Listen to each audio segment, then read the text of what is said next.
What's your internship look like so far? It was interesting.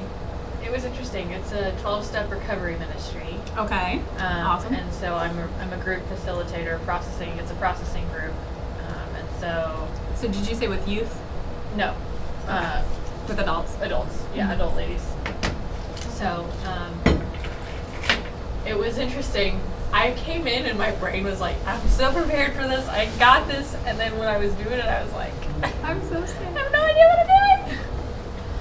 So, yeah. The first time I did group therapy, I was very much just like, never done it before, showed up and did it. Yep. Prepared as best you can. Yeah. And the dynamics were not what I expected, and there were just so many things that I was not prepared for. So, but now I will be. Yes. And I'll probably say this again once everyone's here, but my intention for this class is very much to catch some of the things that I didn't catch when I got my undergrad. Nothing against the program or the school.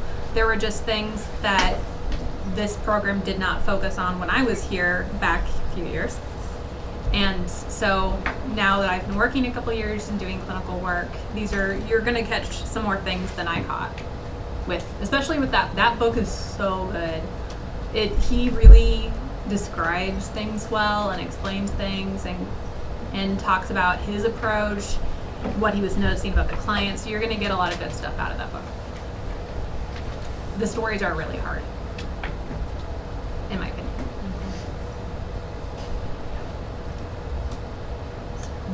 It reminds me of the book the boy who was called It. Hey, girl.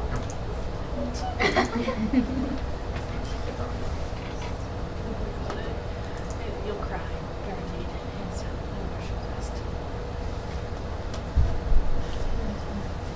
All right, so we have Eliana, Maddie, Kara, and 3 others. Who do we have? I'm Kara number 1. Oh. I was here first, so. Okay, so give me your last initial. B. Kara B. M. Kara N. Maybe we'll see if that. All right. Kara M, Kara B, and who we have? Zach. Emily. Zach. Oh, sorry. Zach. Yeah, sorry, you're right aligned. So We are. we have Zach on the front and Emily in the back. Yes. Okay, so I asked these. I only got your answer so far. Maddie, you are our senior. You're starting your internship. Where is everyone else at in their program? Same place. Senior, starting your internship. Where's your internship? House of Hope. House of Hope. All right. That's where I did my internship. Eliana. Am I saying it right? Yes. Eliana. I'm a senior as well, and I'll do my internship next semester. Awesome. And then Kara N. Yes, I'm a senior. I did my internship and senior project this last summer and semester, and then but I don't graduate until next spring or next fall. And then Emily. I am not a senior yet, but I am moving along slowly, so That's fine. Yeah, just taking a few classes at a time. I was here for 6 years, so I had 2 years as dual enrollment, and then I spent 4 years getting my bachelor. So kind of understand the feeling of just like being in school forever. Do you have any idea where you're gonna do your internship? I don't know yet. I did my internship with Restoration House, which is still in action. They're still out there. I think they might have rebranded to Rehope. Yeah. But I still know the director. She's a very good friend of mine. So if any of you would like to ask questions or interview with them or just go out and check it out, I could probably help you guys out. And then Kara B. I'm a junior. So you're not to enter. It's a senior year for internship. Okay. You might have one more coming, but we're not going to wait. My name is Mariah Morse. I am a social worker and a therapist. This is my first class teaching, so it's kind of exciting for me to be here and enter this new phase where I get to pass off what wisdom I have gained since I was here last. I graduated in 2016, so it's been a while. I was part of there was a small crew of people that got the concentration in human trafficking back in 2016. And I was one of those people. And then I don't even know if anyone else has gone through the program since. Maybe one or two, but not very many.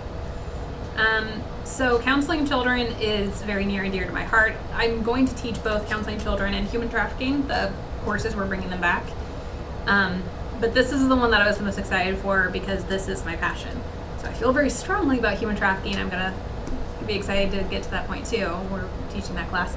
But this one is the one where when I took this class in probably 14 or 15, everything made sense. Suddenly I knew what I wanted to do professionally. I knew what direction I was going to go in, and I did a sand tray for the first time, which we're going to do next week, and I'm very excited to drag all of you guys into that. So after this class with Mrs. Costable many years ago, I knew what direction I was going in. So you don't have to become child therapists, but I do feel strongly that everyone should have a good knowledge of how to work with children, because if you're not working with children, you might be working with their parents. So having a good basic backdrop on what's going on with kids and the best way to approach them and how to connect with them and have empathy is just a good skill to have. So keep that in mind. I will be curious to hear from each of you, like what your thoughts are on this course. A lot of these assignments are new. They're not new assignments, but they're new to this class. So you're going to be doing research. We're going to be doing some case study work. We're going to be doing some reflection papers. I'm sure you've done that in other courses. And then, true to the fashion of my years here, we're going to do a binder. Now, I did make a last-minute edit for the online students that if you're not here, obviously, so you're not submitting a binder, you can submit it virtually. So if anyone's like, I really hate binders, you could come talk to me and we'll talk about doing an online submission of the assignment. But basically it's going to be your entire course's work, which is kind of getting ahead of the game because we're going to talk about that in a little bit. But let's go ahead and talk about Canvas. Who here has had a chance to look through Canvas and get acquainted with the course? A little bit? Okay. So the first place I want you to go is to this page with the little children's mask. Read all of it. You don't have to read the part about me, I don't care. But go ahead and read the course description and then follow all of these links. So you're going to get your books right here. We even went ahead and linked them for you to Amazon. You can get them wherever you want. And you're going to have links to the syllabus, work expectations, to style videos, writing resources. I also linked, where is it? I'm not seeing it, but it's on here somewhere. Oh, right here. This is for your research assignment. If you are not sure where to go to start your research, this is going to be a good place to start. So you can look at these links, look at the resources that they provide, and decide, which one you want to use. So we're going to go through the syllabus together. We'll start with that. And I would love for you guys to have questions so that we can make sure you're fully prepared to do the assignments. There is quite a bit of work to do. So you do need to be, your face is killing me. You need to be prepared to stay on top of it. The reading alone takes time out of your week. So if you do the reading and then you do your journals, and then you still have to come back and do the other assignments like the research journals, the case studies, the sand tray reflection paper, and then eventually at the end your binder. So I intentionally put the sand tray paper on week 3 because at the end you're gonna have to turn in everything, and I didn't want every single last paper to be at the end. So let's go ahead and make this big. Okay, we're gonna skip over the stuff that you know about. This is your reading schedule. Does anyone have any questions who's already looked at this? I hope I made it clear, but I want to double check. As far as the reading, I guess I'm jumping ahead to the reading journals that are correlated with the readings. Yes. There are 3 pages, so do you want the way that we've normally done them, which is 2 pages of summary and 1 page of reflection? Am I understanding that We're doing correctly? 2 pages for the, so this, I spent a lot of time thinking about this class in the last week. What I would like you to do is to focus on Landreth, the art of the relationship for the reading journal.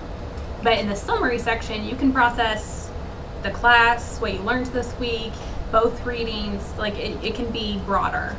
So for the first page, that's a summary of your reading from Landreth. I want you to just make a log of everything that was of importance, that was interesting, that is going to come back and help you later, that you want to remember. Write down anything that you found valuable. Doesn't have to be pretty. If you want to do bullet points from beginning to end, I won't be offended. Just, I want you to really process the information you're reading and write down what was important. For the second page is the summary. You're gonna, anything that you want to process, anything that you want to reflect on. And then for the case studies, we're going to be using Bruce Perry's book for the case studies. So we're going to talk about chapter 2 tonight. Is anyone on chapter 2 right now? You? Okay. So for the rest of you, this was one of the 2 most memorable chapters from when I first read this book. So we'll do chapter 2 this week. I'm not sure what chapter we'll do next week. I kind of want to see where you are in the reading, and then I'll decide which one I want to do. So that's how we're going to do the reading journals and the case studies. The reading journal is going to be mostly Landreth with the summary reflection, and then the case study is going to be over Perry. Does that make sense? Okay. So there will be 6 journals. I did not put any required reading for this week because I figured we would take up quite a bit of time with going over the syllabus and getting introduced to the class. I also didn't want you to come in and not know what was due. So we don't have anything due for this week, which means you might have a little bit more further in because it's divided up into smaller weeks or less weeks. And then I didn't do a reading journal due for the last week because you're going to be turning in the binder. So do your reading, and if you want to fit in some kind of summary or something of it, feel free into the binder, but I'm not going to be scoring for a written assignment for that for week 8. Okay, so this is one of the assignments that I chose because I don't remember doing any research that wasn't in the library when I was here. So we had do we still have the big box of pamphlets?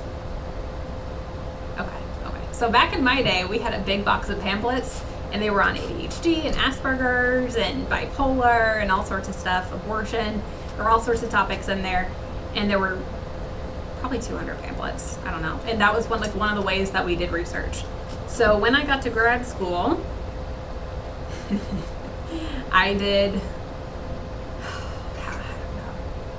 how many hours? I don't even want to think how many hours of research. I did a lot of research in databases, trying to discern which articles are good to use for my assignments and projects. Some of my projects needed 30 resources. So I just want you to get your feet wet. So what I'd like you to do is throughout the semester, week 2, 3, and then skip, and then 5 and 6, you guys are going to pick one article per week. Just keep it simple. So pick something that you think is worth reviewing. I don't want you to pick something where you're like, I'm just picking it to pick it. This doesn't have any interest to me. Pick something that is on a topic that you find interesting. Then you're going to read the article, and you're going to write a 2 to 3 page review on that article. So it might be called article, might be called a journal. Names change a little bit, but it should have an abstract and it should have a conclusion. So that'll help you narrow it down a little bit. To get a 2 to 3 page summary, are we picturing like a 6-page article? Or, I mean, like a 2-page article would be hard to write 2 pages. Yeah. I would say you're really looking for more like 8+. Okay. Yeah, they're longer. They could be anywhere from 8 to 50 pages. I mean, maybe not quite 50, maybe 40. So don't pick one that's like gonna take up your entire week reading it, but you do want to pick something that has actual research in it, that they did a study or something, where it's not just, you don't want something that's just someone's opinion. You want there to be some evidence-based, research-based, peer-reviewed qualities to this article. If you start researching and you feel really confused, that's how I felt too. So that's why we're doing this now and not in grad school. So please, you can shoot me an email if you have questions. We can talk. We can do a virtual meeting. That's all fine. I said that wrong. It is week 3, 4, 6, and 7. Just with the week 5 being a break. Any questions on the research articles? How much research are you guys doing right now in your other classes? I've done less research in this program than I did in high school, which I hate. Okay. Yeah, for most classes it seems like just the final paper we need to use sources for. And it's very light. Yeah. I didn't say this in the syllabus. I just thought about this last night. But there's a paper further on the development of children. You should have resources for that. And if you need that number now, I can make up one. But I want to look at the assignment again and decide what would be a good number of resources for that. Can we double up our resources and do the summary for the research assignment for some of the resources that we're going to use in our paper? Yeah, that'd be fine. That would give you good preparation actually, because then you'll be thinking about that research, and if it provides some good information on the development of children, you're going to be cutting your work in a quarter. So yeah, the main thing is that I want you guys to feel confident on how to look through a lot of journals and articles and pick out things by, scanning initially. That would be good information, and just develop that skill, because it's good to have, say 10 years from now, you could be doing a lot of different things. You never know what you're going to be doing in 10 years. And you might need to have the skill of just knowing how to research a new topic. You might run into something new if you're counseling and just have no idea how to deal with it. Researching is going to be one of your friends. Okay, so here comes case study notes. So there will be 7 of these due, so it will be due on the last week. This is the journals, and the case studies will be going into your binder. So just keep note of that as you're working on it, that you do need to make sure you have a copy, have the PDF or document to put in your binder. So I don't require these to be perfect. I just want to see that you guys are thinking about the case that we talk about, that you're reflecting on it, that you're trying to come up with questions that you would ask if you were in the situation. Because if you're working in the fields, and again, I don't know where you guys are going to end up, but if you're going to work in the field and work doing therapy or counseling, having the ability to review a situation and come up with the right questions and kind of figure out what direction you would recommend the family goes or whatever, that's a skill you're going to need. So, case study notes.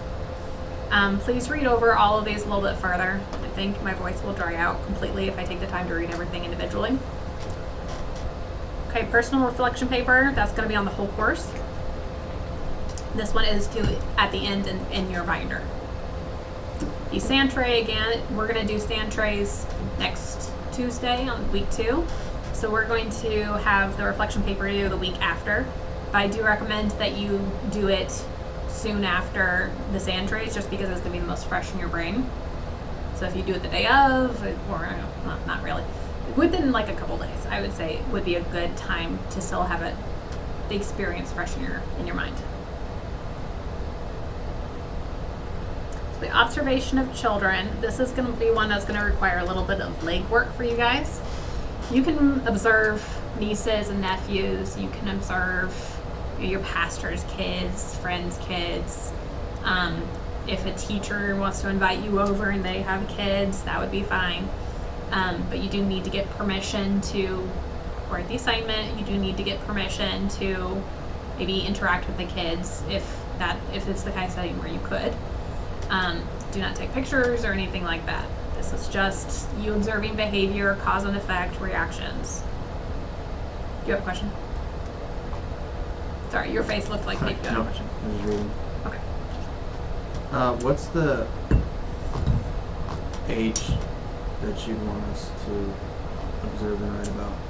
I don't think it has to be one specific age. Anywhere between, if you can do, you know, if it is a family, it's cousins or nieces and nephews, and it can be somewhere between littles like 2, 3, and 12. Okay. Yeah. Once they get to 12, you're really dealing with an adolescent. Right. Okay. Yeah, it's a different deal. Gotcha. Anyone else have a question? I do encourage you guys, if you have anything that you're wondering about or want to clarify, please ask me questions.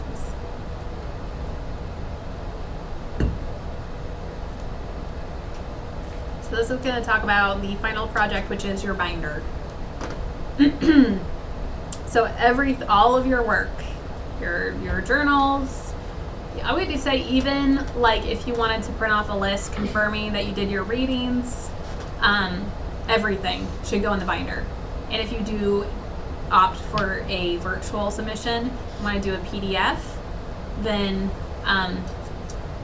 just find a way to organize it very clearly, create headings, page breaks, you know, like make it very simple to go through and find all of the things that need to be in there. Because I'll check it, but if it's like slipped in somewhere really strange, like if it's in the middle of page 5 and you expect me to catch that and it's 2 words, just like the best thing to do would be organize things very clearly so it makes for a very quick, easy grading so you can get all of your points. And I do encourage a table of contents. So if somewhere in the syllabus the assignment or the journal or whatever is listed and there are points attached to it and you have submitted that and got the points, then you'll get those points in the binder automatically. If it's something that is an addition to the binder, it's a new thing, you haven't done it earlier in the semester and got a grade for it, then you'll get graded with the submission of the binder. A portion of the binder points will also be orderly presentation of all the information. Make sense? You guys are looking a little sleepy. Must be the post dinner. It's okay, me too. I knitted a scarf for a friend in the back of my biology class for like an entire semester. And the student next to me was holding my yarn to stay awake. So, I've been there. All right. About this final paper, Yes, ma'am. it's kind of, it seems like it's kind of tucked into this final project. It is tucked in. I'm going to create a more clear module entry so that you can see it on the module. Okay. But the assignment in the binder, and thank you for mentioning that, is the paper on the developmental stages of children, right here. So you're doing observation, and this is where you're gonna have your research. And if I were to like come up with a number now, I might like say 6 to 8 at least resources to support, you know, the paper that you're gonna write and the description of the stages and all that. Is this like a 4-page paper, a 12-page paper? What range are we looking at? I didn't state that, did I? The developmental paper, it should probably be 8. Yeah, 8 pages. When I create the assignment on the module, I think this is the only thing I haven't added. I will specify the page number and the resource number. Thank you for asking about that. This was one of the things that I changed up for this syllabus specifically. You're the first class to go through it. All right.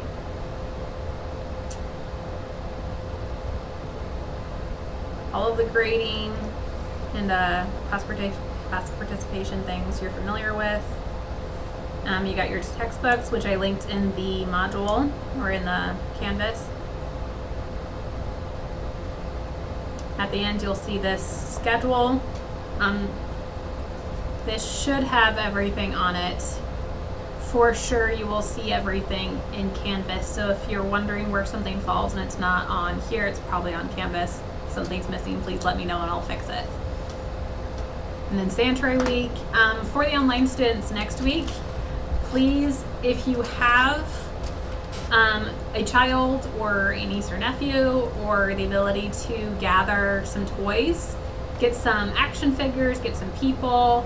If they have like little trees and bridges and things like that, grab that. Any kind of miniatures that you could set up a stage with or fill a landscape with, that kind of stuff. Gather a bunch of those, and then I will give you some direction next week on how to do a sand tray from home with no sand. For in-class students, we're gonna do sand tray here in this room. I will bring it and put it on the table, and we'll put all the miniatures out, and we will probably do a couple short selections per person and do a group tray. So normally not normally, most of the time you do individual trays, but group sand tray is really fun, and I think it's just as meaningful. You know, like they compete with each other at times.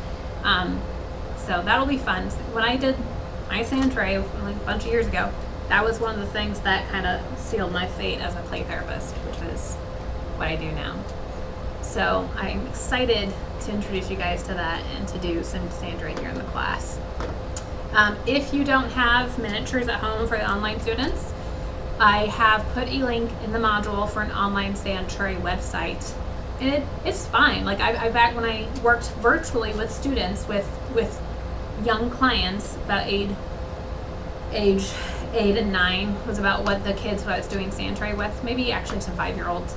I went up during the spring of 2020, and then the following fall, I was doing online sand tray with them. So it can be really good, even though you're not having the sensory experience, it can still be a good experience.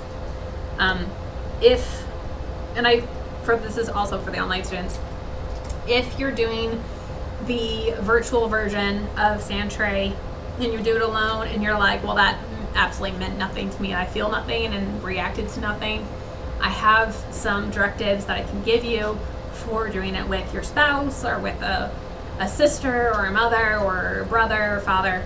I can give you some resources to do it again with someone that's you will have more connection with, and that connection can make it more interactive, and then that'll make it easier to write your paper. I don't want you to struggle writing the paper, because if you do sand tray and you have kind of the experience that I hope you will have, you shouldn't have any trouble writing the paper. It should be very easy.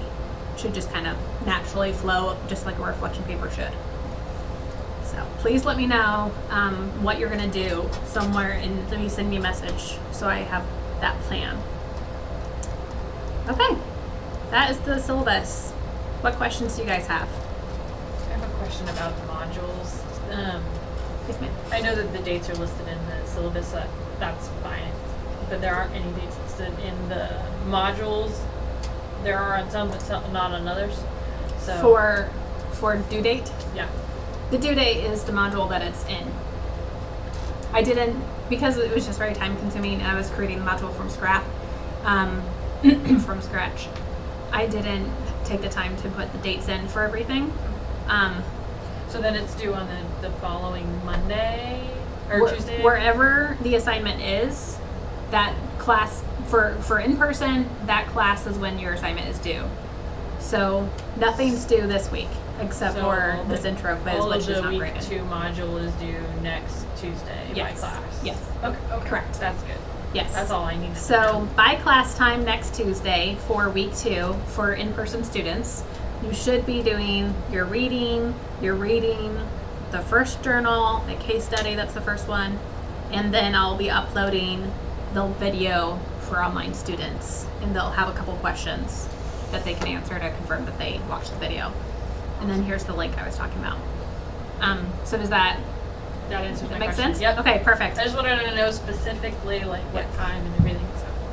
So for if you're like have a good excuse and want to talk to me about midnight or something like that, we can talk about a couple hour extension or whatever it needs to be.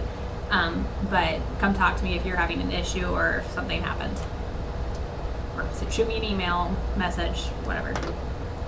This is going to be your last week. I want to draw attention to it because I want you guys to really stay on top of your workload so that when you get to week 8, you're not crying in your pillow, like you're okay, like the life is still good.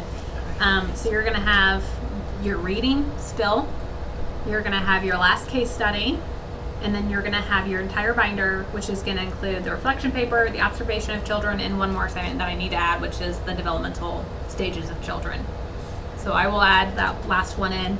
And that'll be your last week, and everything that you've done so far will be going into the binder. So it shouldn't be too hard to put the binder together. It just takes time to organize everything and make it how you want it. Yes. Yes. Do we get the binder back after you're done grading it? Yes. Okay, of course. The whole point is for you to walk away Okay. with information from this class so that if you want to reference something or you're like, what resource did I read back in 2023? Then you will have it. Except I still have all my binders. All of them. And then also I'm assuming that that binder will be due, like we'll hand it to you at our last class. That would be my preference. Okay. I'm not actually sure the last day of the cycle. Does anyone know officially the last day of this cycle? It's generally the Friday after that class is over. If you need to hand it in Friday, again, like the best policy if you're wondering about a time frame for an assignment or if you need a couple day extension is to talk to me ahead of time. And then I can help arrange that with you and you'll be good. The issue would be is if you just didn't turn it in and I don't hear from you. So then you just get deducted. But if we talk ahead of time, we can arrange to have it be Friday or whatever, Thursday. I think I have a mailbox now, so that's fancy. Okay. Let me see if there's anything else in the modules I want to point out. The intro quiz. It's not a quiz. I just wanted to test it out. So everybody take the quiz tonight or tomorrow. Or maybe the next day. I think I gave it a couple days for you to take it. That's the only thing I set for time frame. Was the practice quiz. So yeah. Where are we at? What questions do you guys have about the assignments, the research, case studies? I have one more question about the binder. Do you care what kind? I know there are some teachers that are particular about like what kind of binder. It has to be a formal portfolio binder, or like what size, or like 1 inch, or no color. I mean, don't give me a mini binder. Well, okay, yeah. Yeah, but if you go to your closet and you have one option and it's a normal binder and you can fit everything in it, sounds great. Yep. Please label it very clearly. I guess I'm gonna need to just talk to you in person students, not the online will be obvious. But don't give me a binder that doesn't have your name on the front. Like print something off, state the class, put it in the slip, or on the first page inside if that's what you need to do. So I know exactly what what I'm size you dealing pick, it has to be full. So if it's a 1/2 inch binder, if it's a 3-inch binder. Are you asking if you give me a 3-inch binder if you have to fill it? No. Unless you want to, I don't know, put some candy in there or something, but it'd be fine. Yeah. Yeah, it's pencil. That is 100% a joke. Just making sure. No, I don't care on the size. Do you have a favorite resource for journal articles? So we've got a couple through the library. Let's look. I'm very spoiled because back in the day I had a great resource through my grad school. I don't have that anymore, so I am as new, if not newer, to these resources as you guys are. But that's fine because I like resources. So these are the ones, when I was talking to Dr. Smith, he said these are the ones that I would recommend. So I've linked them all for your ease of access because if you go to that Calvary page, there are 50 probably. So these are the ones that he said I would recommend these. But if you want to look at the Calvary site and go through some of the other resources, it's the top link. Who here has looked at that page before? let's look at it. Maybe Concord Library is really good, so resources. Is it? Oh, their databases have really good resources. I love Concord Public Library. I use Libby like Me too. every day. I live there. You work in the library. Is it down here somewhere? Okay, here we go. So you have to scroll down, and where you see websites, that's where you're going to look if you want to look at different resources other than Y-linked. And that would be fine. As long as you, again, what you need to think about when you're doing your research, is it peer reviewed? Is there like any kind of actual research done, or is this just somebody's opinion?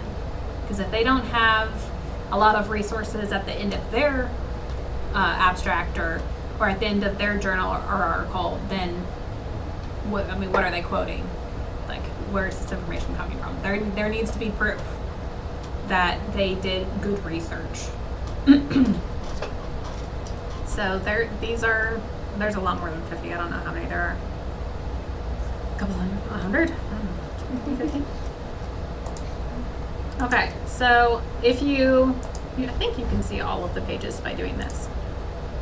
These are all of the pages that I created. I really want you guys to go to the module, but if you are looking for one of the resources that I linked, this is probably where it is, or it's on that main page, which is this one. This is the main page with the picture of the child.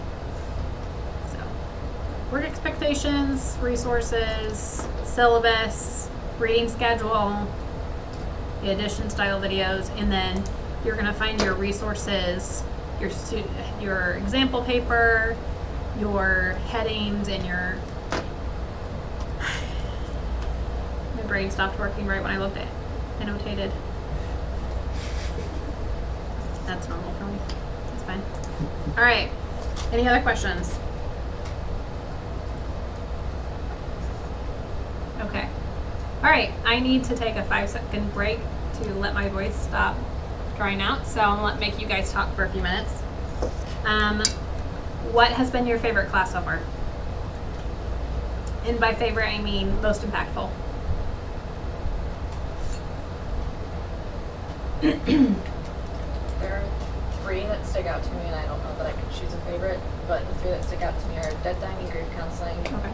with Jeff Campa, Crisis Counseling with Vaughn, and Abnormal Psychology with Smith. With who? Smith. Smith. Dr. Smith.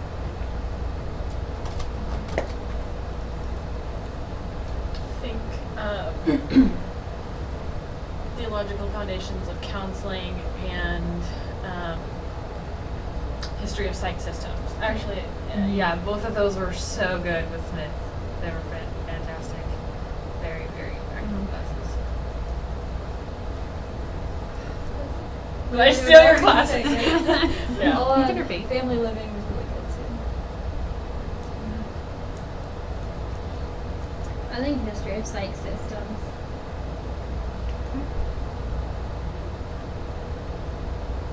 Mariah's crisis counseling.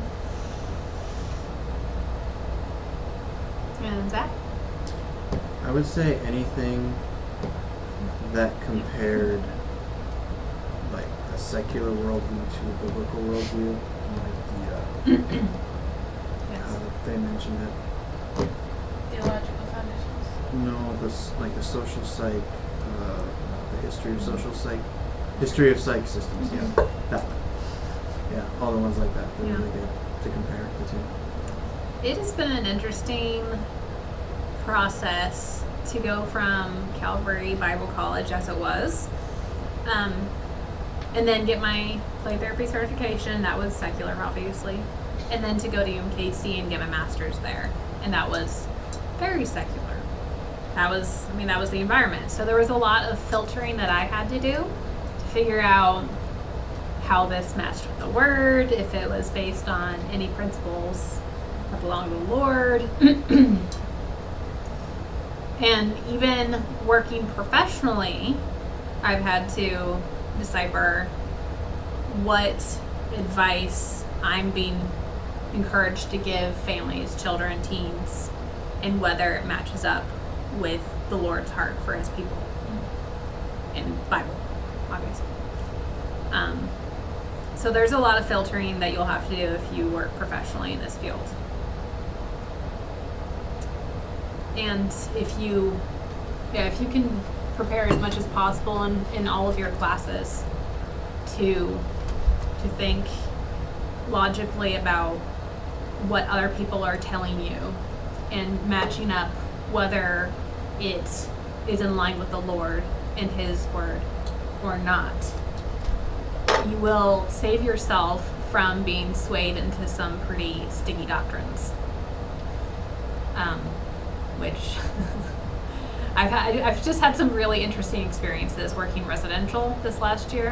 I worked at a boarding school for teens for 16 months, which is the max amount of time that I would ever want to work in a residential program. And if you don't have any thoughts on that, then you just don't know about residential, because it is very difficult and very intense. But one of the big things that I ran into repeatedly, other than like kind of your basics like substance use and sexual behavior and things like that, was kids of different genders being transgender or gay, lesbian, non-binary, all of that. And some of those kids were professing believers and some of them weren't. But it was, as a social worker, there's a certain limit to what I can say legally without being prompted for my opinion or my perspective. So there was a lot of praying, a lot of asking the Lord to give me wisdom or give me the right opening, give me the right words, or asking the Lord to find another person at the residential program to talk to that student who wasn't their therapist. You would think the therapist would be able to say the most, but no, I'd be very careful what I said to my clients. And I was working all with teenagers between 13 and 18. So, yes. If I didn't have the foundation that I have from Mrs. Miller, people that you guys probably don't know, Mr. Smith, who has passed away now, Joa Braga, just really great people that were my professors back in the day. I don't think, well, no, that's a total cop-out. I would still have the same values that I have now, but they gave me the information to back up my beliefs with the Word. They prepared me for the ability to defend my beliefs to those who ask. Because I don't think my perspective actually would have changed. But it is a very aggressive culture out there. As you may have noticed, things are very different issues facing our kids and our youth today than 10 or 15 years ago. When I started my bachelor's here, we were talking about ADHD, bipolar, and general trauma like abuse, and that is just like a portion of what kids are dealing with right now. The entire culture has turned to put children in a very vulnerable population. All kids right now are very susceptible to being told that they are whatever they want to tell them that they are.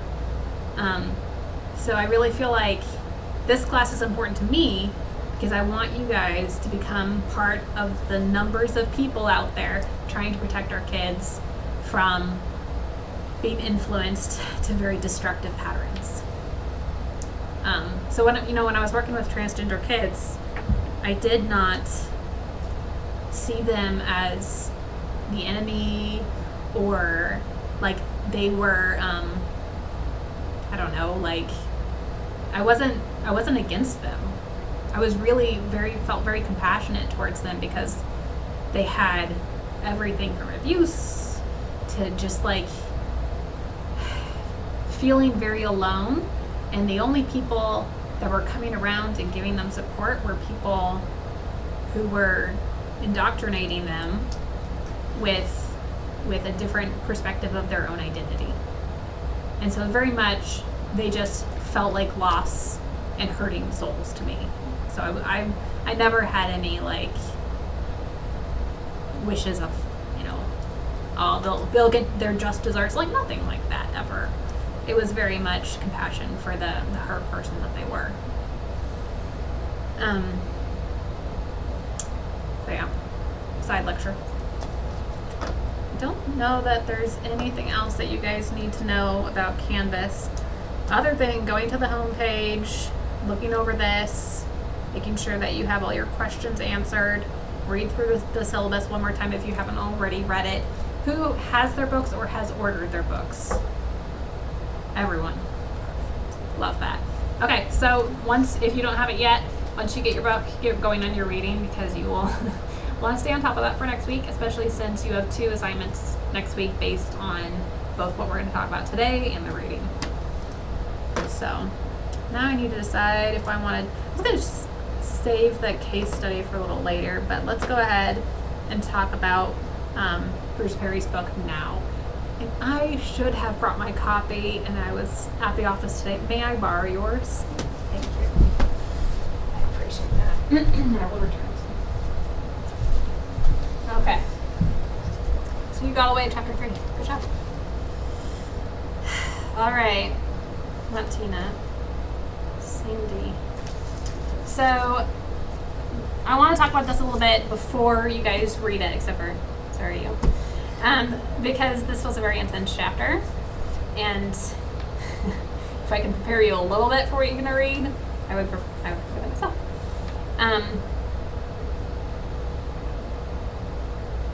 Thinking here. I chose this book very thoughtfully. I asked Dr. Smith, is this too intense for a bachelor's level class at a Bible college? Is this too graphic? Is this too much, basically? And he fully supported this choice of book, and really felt like this was going to be a good choice to prepare you guys for what you're actually going to potentially run into in the world. Even if you don't become a therapist, you will run into something like some of these cases at some point.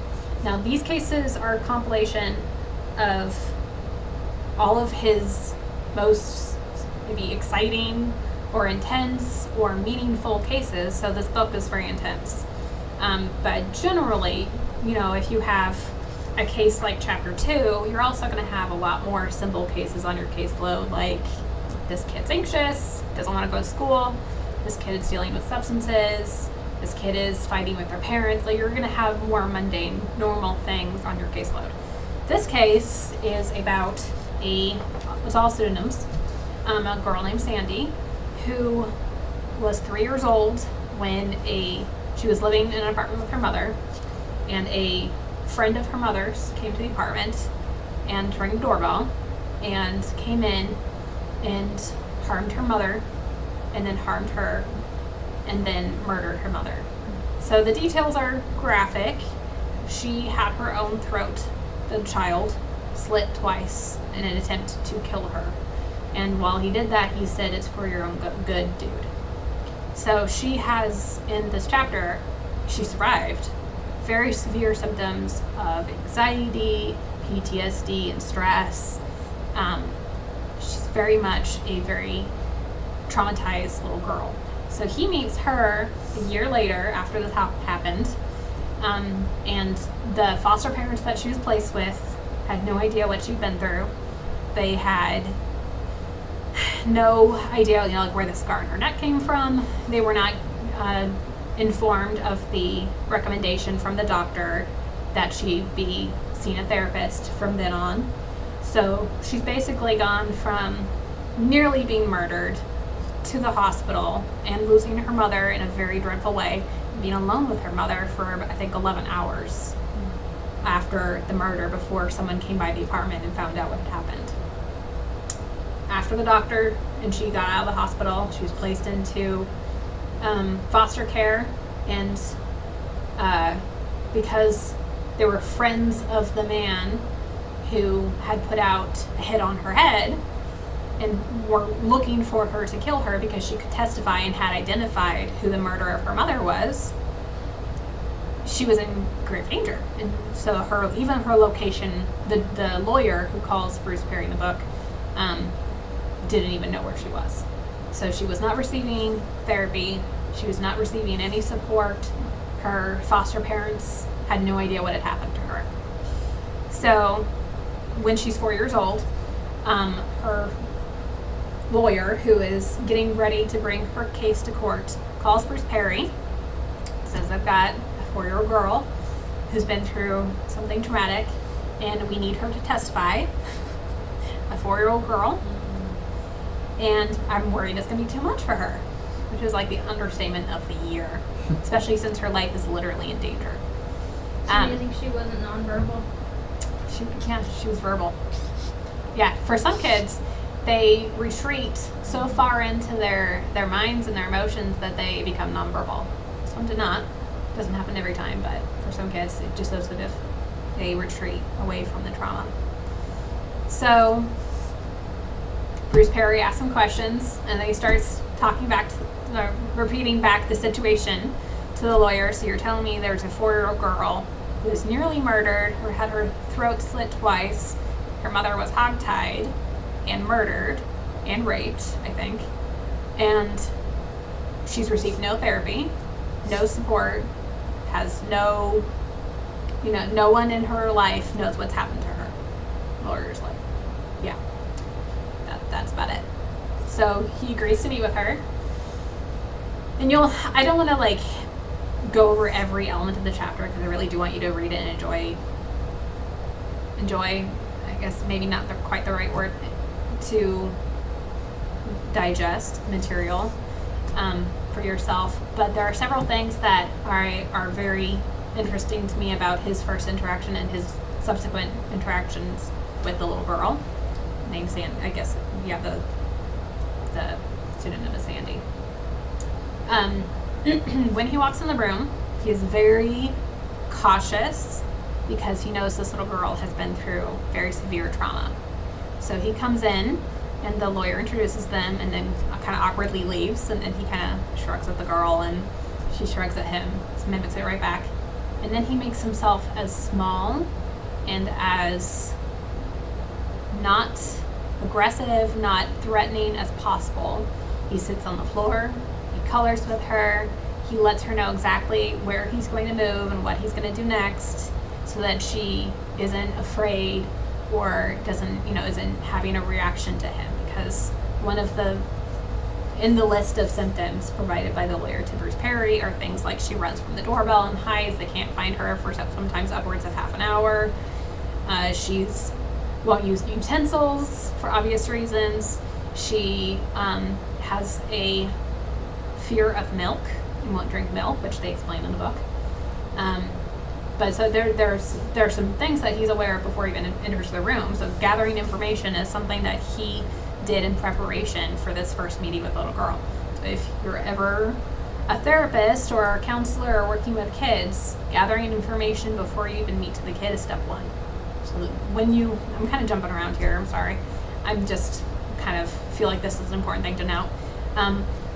When you start with a kid, you meet with their parent first, and you gather a full history all the way back to pregnancy. And if you can gather a little more information on mom, on family illness and things like that, that would be great too. So you'll have access to the kind of histories, biopsychosocial is what most of them are called.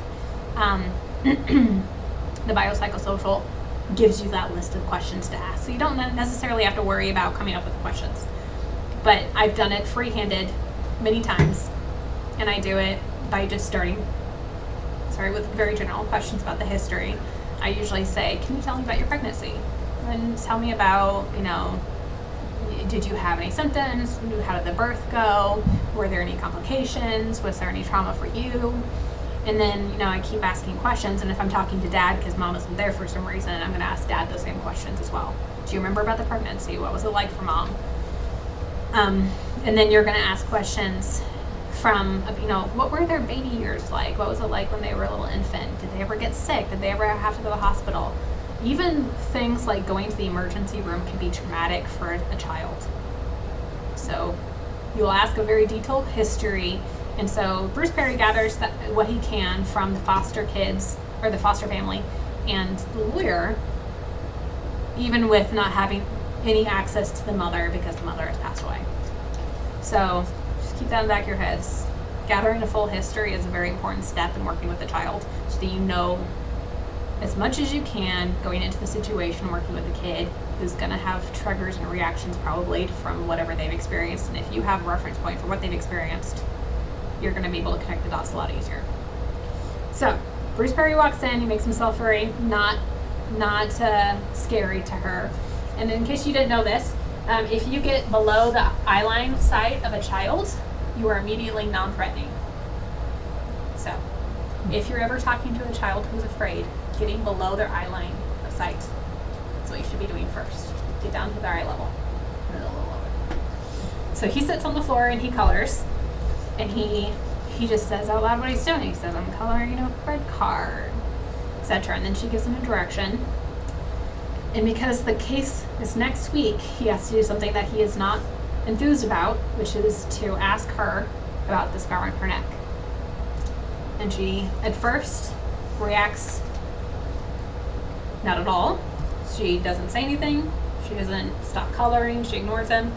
And then she has a very intense reaction a few minutes later. And she, trying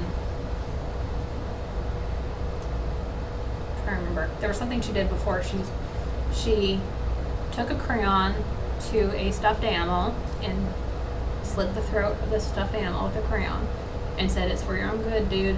And then she ran over the radiator and started running and jumping and getting very manic and excited in her presentation. So he caught her as she jumped because he was getting afraid for her safety at that point. And then she quietly told him what she remembered from that day and what had happened to her. And then he was able to work with the lawyer to get the court date postponed. So after that, he began doing therapy with her, and there's a lot more in the chapter that I want you to just read the rest of it for yourself. But what you're going to do for this week is you're going to, let me see if I put this on here. I came up with some things that I want you to include in your case study notes. Let me see if I included it. I may have it in a document aside from this. Okay, and I'm going to change it. So check back either later tonight or tomorrow morning. I'm going to change it tonight. I'm just going to alter a few of these because when I was thinking through this chapter, I was like, really, like these are better things to be including for your case study notes. So I'm going to give you more or less the same list, but a couple of them I'm going to change out. So you'll be able to have that in plenty of time for next week. So you're prepared to do the assignment for next week. So what are your thoughts on that chapter?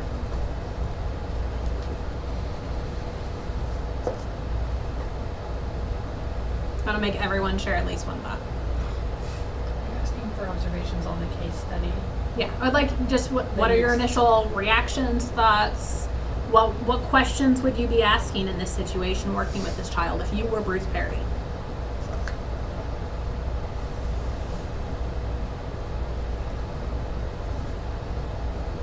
Did he have opportunity to talk with the foster parents? Has she been with the same family? I don't the whole remember year?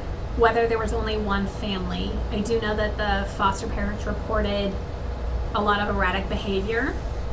And I don't remember whether he states explicitly whether he talked with the foster mother. The first session that he has with her, they have to have it somewhere kind of out of the way because of the hit on her life. Mm-hmm. So they have it at a church, in an office, and he lets her know, like, your foster mom is going to go to church and we're going to stay here and play. And then foster mom leaves. So he must have talked to her at some point. Mm-hmm. But I don't think they really go into that in the book.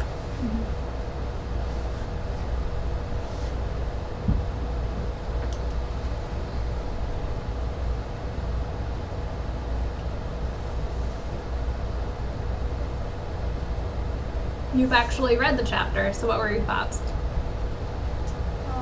Well, I don't. My main thought isn't something that you mentioned, so I didn't know if you wanted me That's fine. to spoil it. Yeah, go for it. But something that really stood out to me in the book was just the objects that were associated with the trauma, like the milk and the doorbell and things like that, and how like those memories were just stuck in her head and like it was continually triggered her. Bruce Perry talks about in the chapter how something mundane like brushing your teeth can become associated with a trauma if those two things coincide. So he's saying like if you something you've done 1,000 times, if you brush your teeth, and you're camping up in the mountains and you see a beautiful sunrise, you're going to remember that sunrise and you remember brushing your teeth, and maybe next time you brush your teeth you're going to think about that sunrise. But it's also the same on the other side of the spectrum. If your mother is murdered next to you while you're brushing your teeth, you could have a triggered reaction to brushing your teeth in the future. And so for the little girl, there were several objects, several things, events that became tied to the memory of the trauma, and she has strong reactions too afterwards. I spoke with an adoptive mom who said that her son hoards food, and she said it wasn't. She's like they were trying to figure it out because they had him since birth. They had been there at the hospital, and so it's not like in the first year of his life they were hungry or something. But she said apparently the mom and the older brother were low on food when she was pregnant. And that changes the DNA. It's like that's so weird. Those triggers that happen even before the child was born. My brother is adopted, and we got him pretty much right away. He had 2 open heart surgeries before he was 8 weeks old, and then we got him at 8 weeks. So when we got him, he was still in the healing process. And there are things about him at 21 years old that are not part of our family history, are not part of our, our habits, not part of, our medical conditions that we have. He is different. It doesn't matter whether you get him at birth or 6 weeks or 6 months or 6 years, 12 years.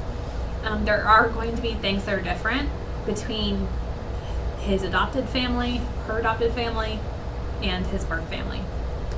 So, hoarding food. Yes. If your birth mother, had alcohol, smoked cigarettes, experienced trauma while she was pregnant with you, among, like 1,500 other things that could happen during pregnancy, it can affect the child for life. I mean, it doesn't mean that it's not overcomable, but it does affect the child for life, and it will become part of their story somewhere. Thank you for bringing that up. What questions would you be asking the foster mom if you were Bruce Perry?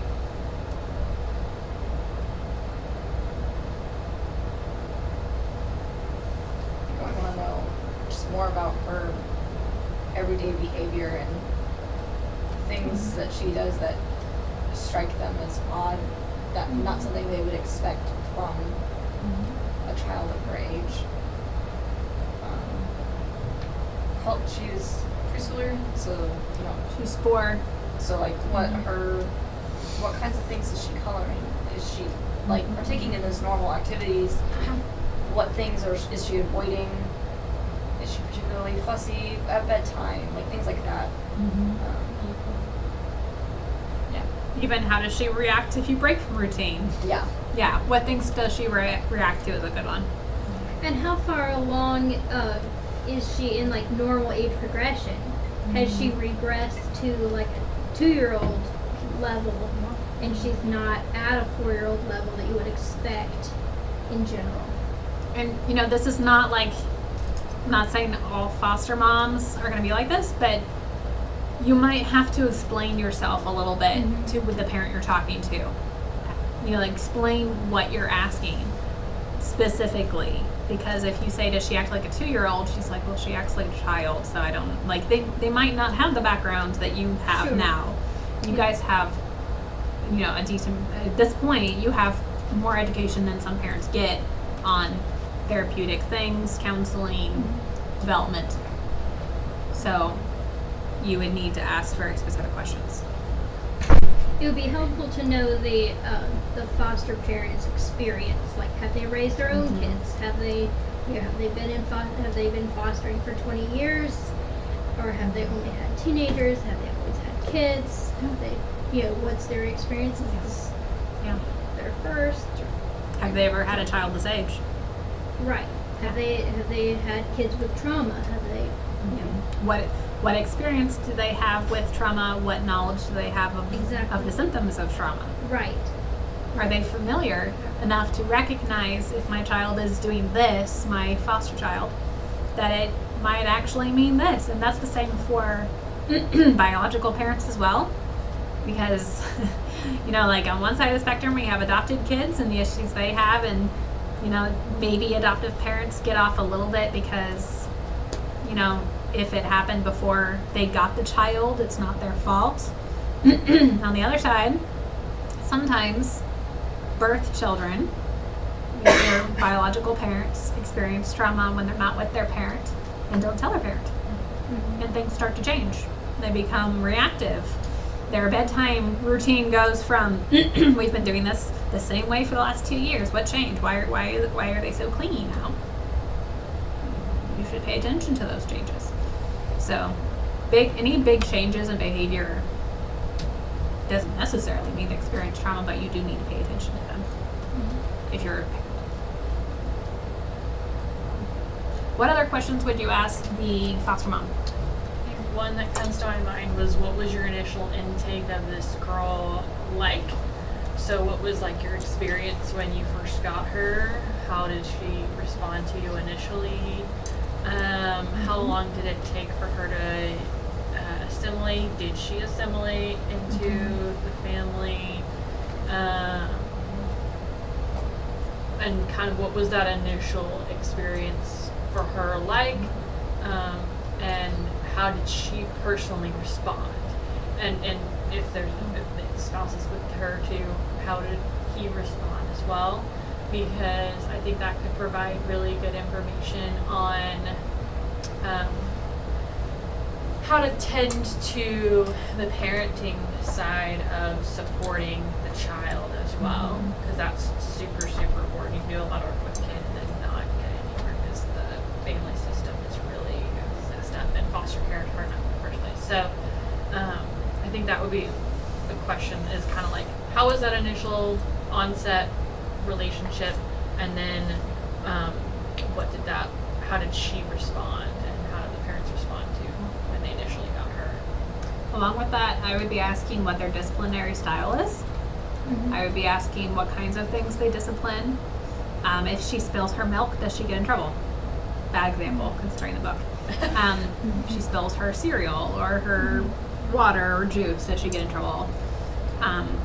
Does she get in trouble if she wets the bed? Things that she can't control. There are things that children get punished for in school systems and in families that are just, it's part of the development. And punishing it is kind of shaming it, so. And how do they punish? How do you punish? We had a friend who their foster son, the way they figured out was the best way to punish him was withholding bananas. He loved bananas so much that it's like, it was, if you go down to bed well, you get a banana in the morning. But if you don't, if you're, mean and nasty to your sister at bedtime, then you don't get your banana in the morning. Got some rewards in there. Okay. Yeah. Interesting. Bananas. Yeah. They were like, well, we spanked our own kids, but we can't spank our foster kids. But Yeah. the banana was enough of a draw. And I would say if they are spanking their own child, like if you're dealing with not a foster child but a biological child, spanking should be done in a calm moment and not in anger.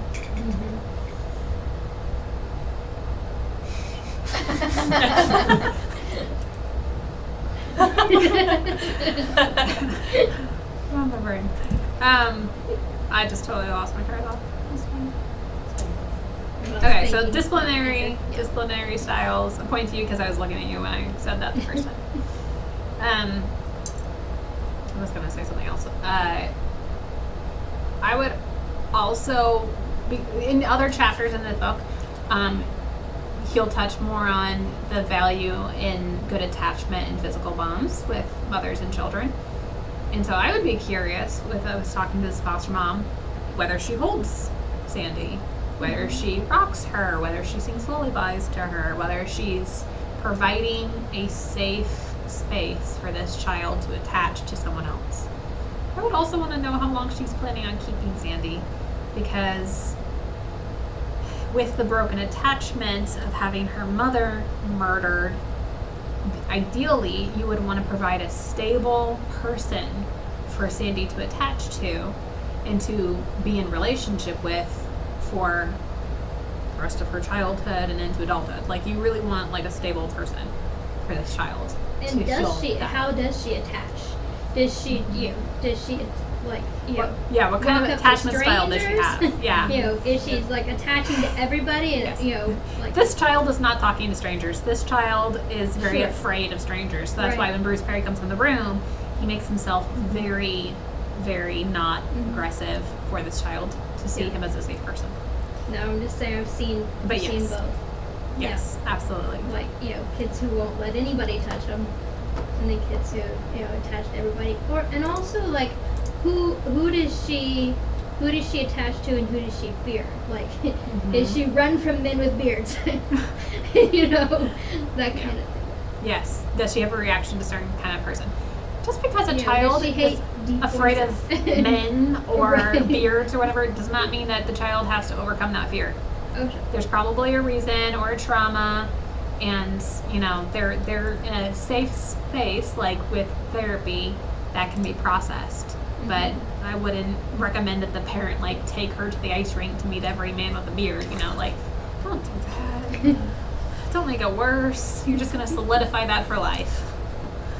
Reinforce. Any other questions about this case? You're going to read the chapter so you can fill in any blanks that you've missed for your case review that you're going to write. But do you have any other questions from what we've talked about so far? Let me also ask this. What would you do if you walked into the room for the first time with a 4-year-old child who's had severe trauma and is very skittish? So walk through like what would you be thinking about? What concerns would you have in your mind? And what steps would you take?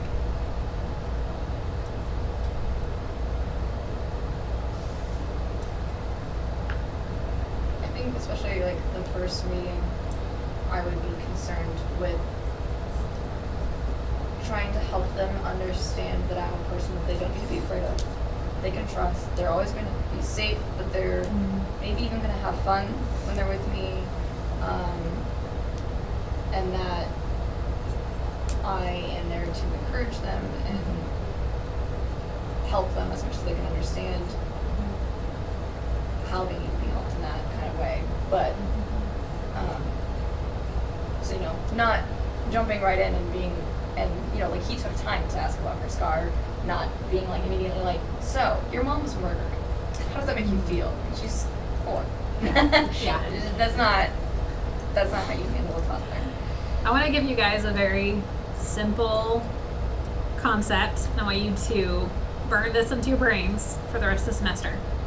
Children do not speak and communicate verbally like adults do. Children communicate and speak through play.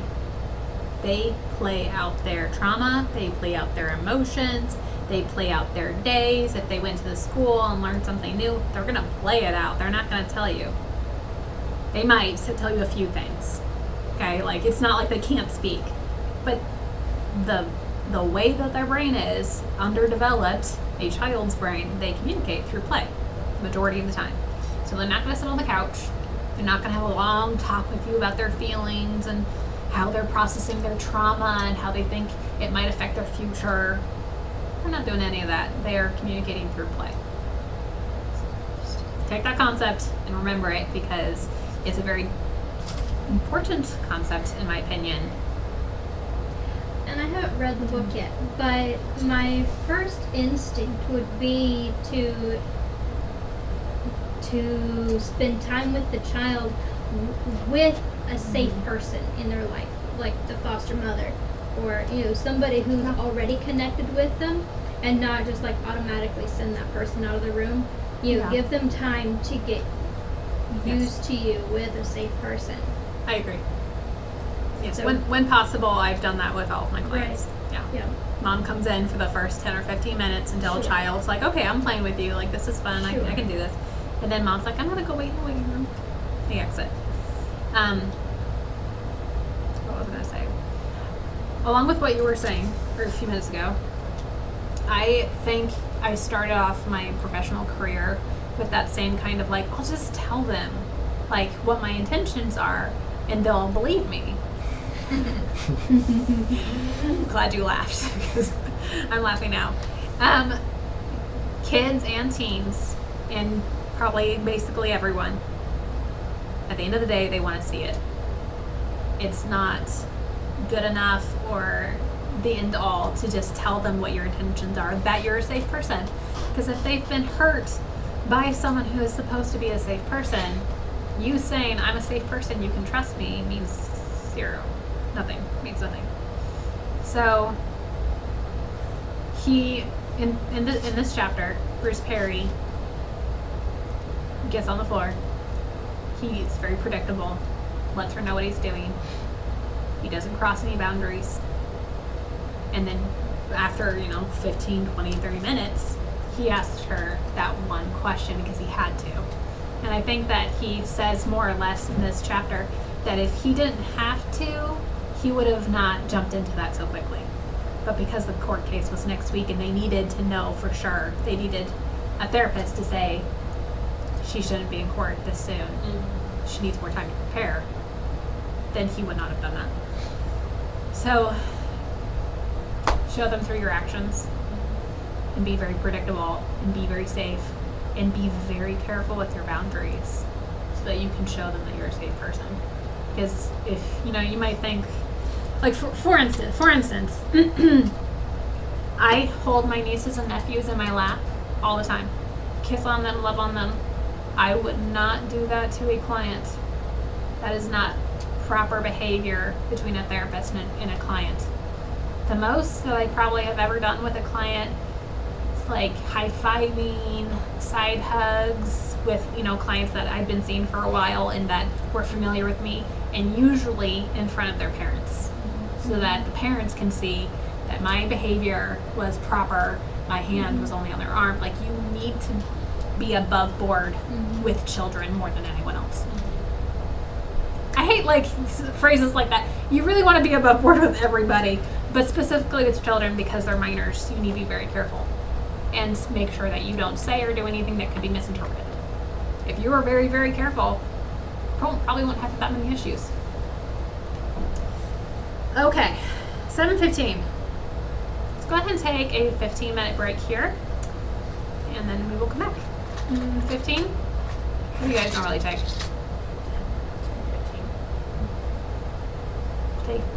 Take 18. 18 minutes exactly. Set a timer.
anyone in here have any colored pencils or crayons?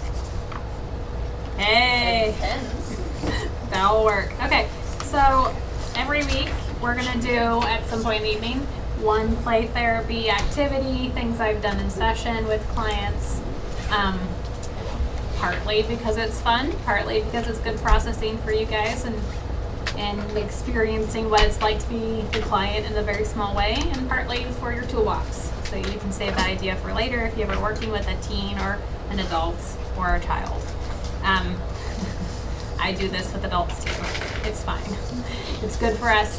There is a part of your brain when you do something physical like coloring or sand tray or modeling with Play-Doh that is activated, that's not activated when you're talking.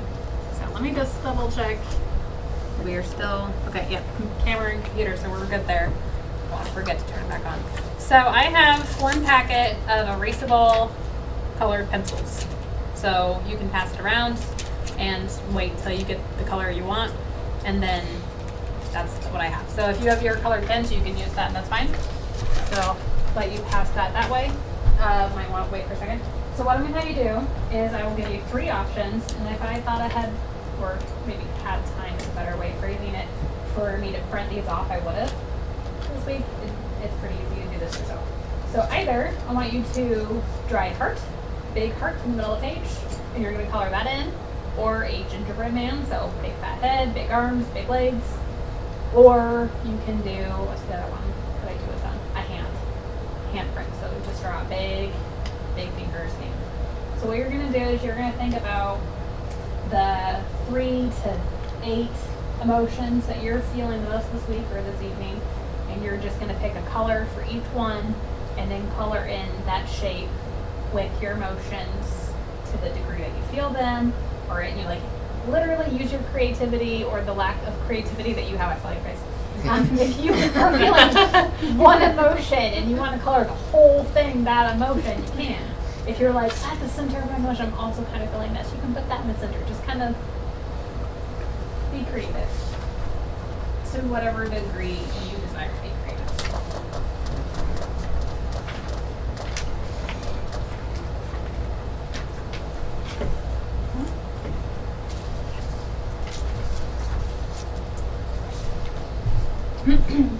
So for online students, if you could go ahead and grab some paper and do this as well.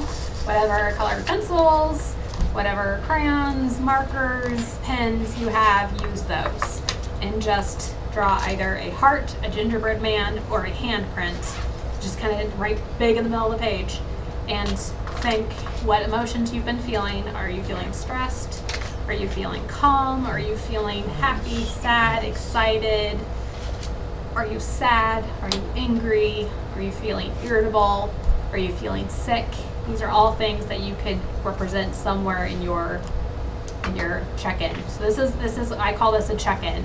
So normally I do the heart, but I found giving those 3 options, the handprint, the gingerbread man, so you can actually say, you know, like my arms are feeling this way, or my head's feeling this way, my heart's feeling this way, or the heart. So the heart, gingerbread man, or the handprint.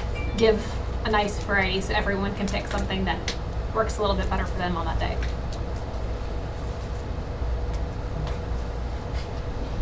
Does that make sense?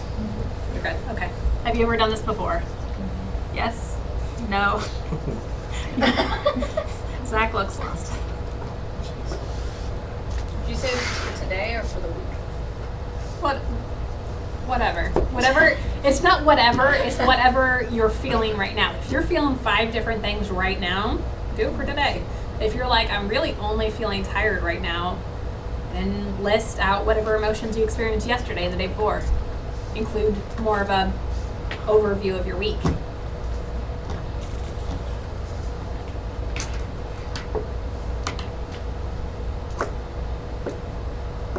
Pick the shape first. Do the hand. I want to do a ginger. There you go. Does anyone else need the colors?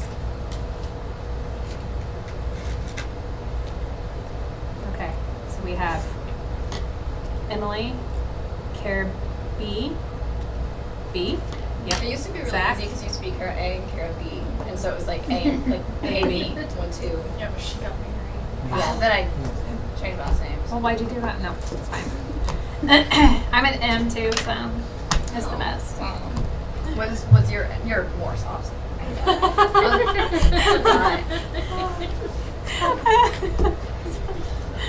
I've been an M for a long time, so. And Eliana? Yes. And Maddie. Or Madeline. If I call you Madeline, will you be weirded out? No. Dr. Smith calls me Maddie Madeline for whatever Yes. reason. Maddie I Madeline? do not know. Maybe he's trying to keep both in, like, if I say Maddie, I also mean Madeline. Like, he's trying not to remember. I have no idea. I asked Maybe him he's just one messing time, with you. and he looked at me and smirked, and nothing else. So. For the longest time, I was like, when he says Satan, Yep. does he actually pronounce it like that, or is it just like his? No, that's No, that, he he does. pronounces a lot of things. Yeah, it's the weird. It's I the don't remember Hebrew that. pronunciation. She says it's a Calvin pronunciation. Hebrew. Oh. There's a reason.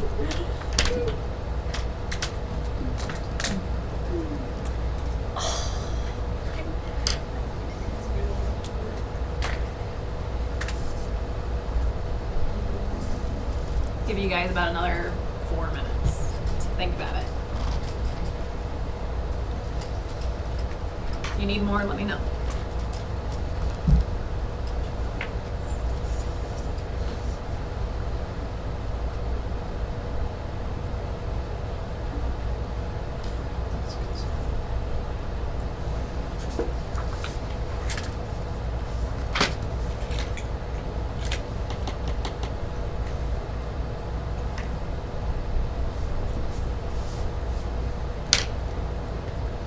This feels like a good time to ask how many of you actually are planning or interested in working with kids.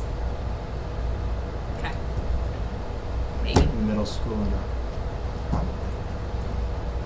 I think you might have some childish skills to pick up I on. think so, yeah.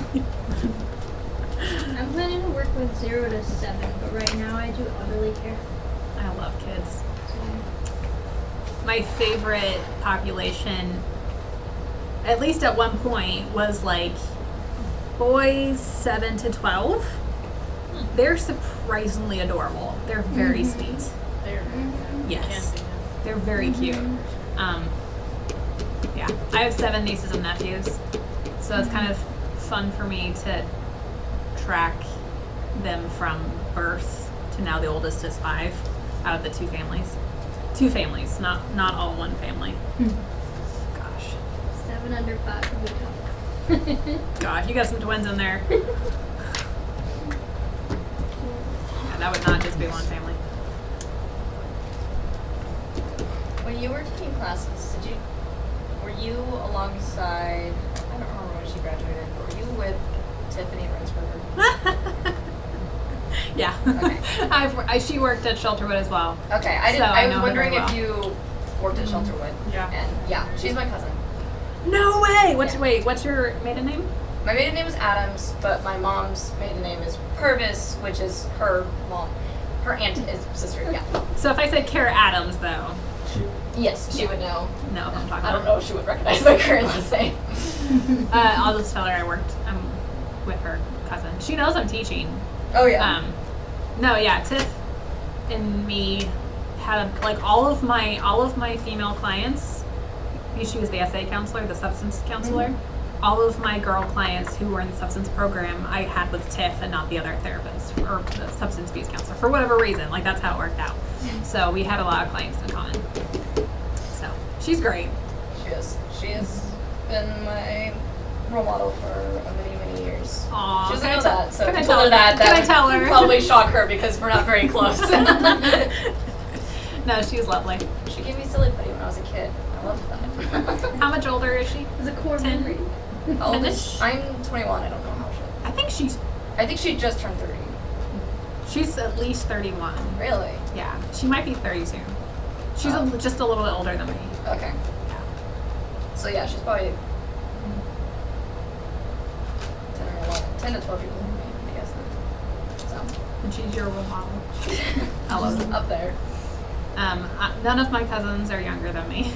I am one of the youngest out of 17. So, That was actually my goal, but it didn't really happen. I was planning on having children at the same time as my siblings. This is just an example of how you can make a plan. It's not going to happen.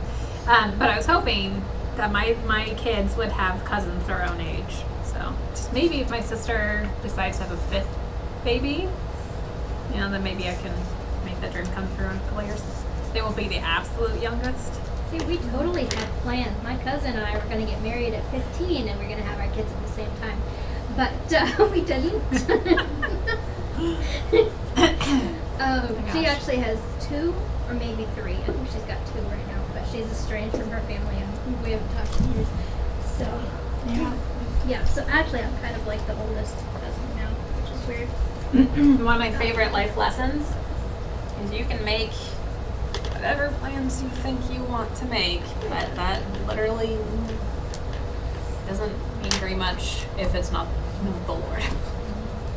So things don't always work out in a good way. Like, if I had gotten married and had kids young, like I thought I was going to at 20, I wouldn't be here.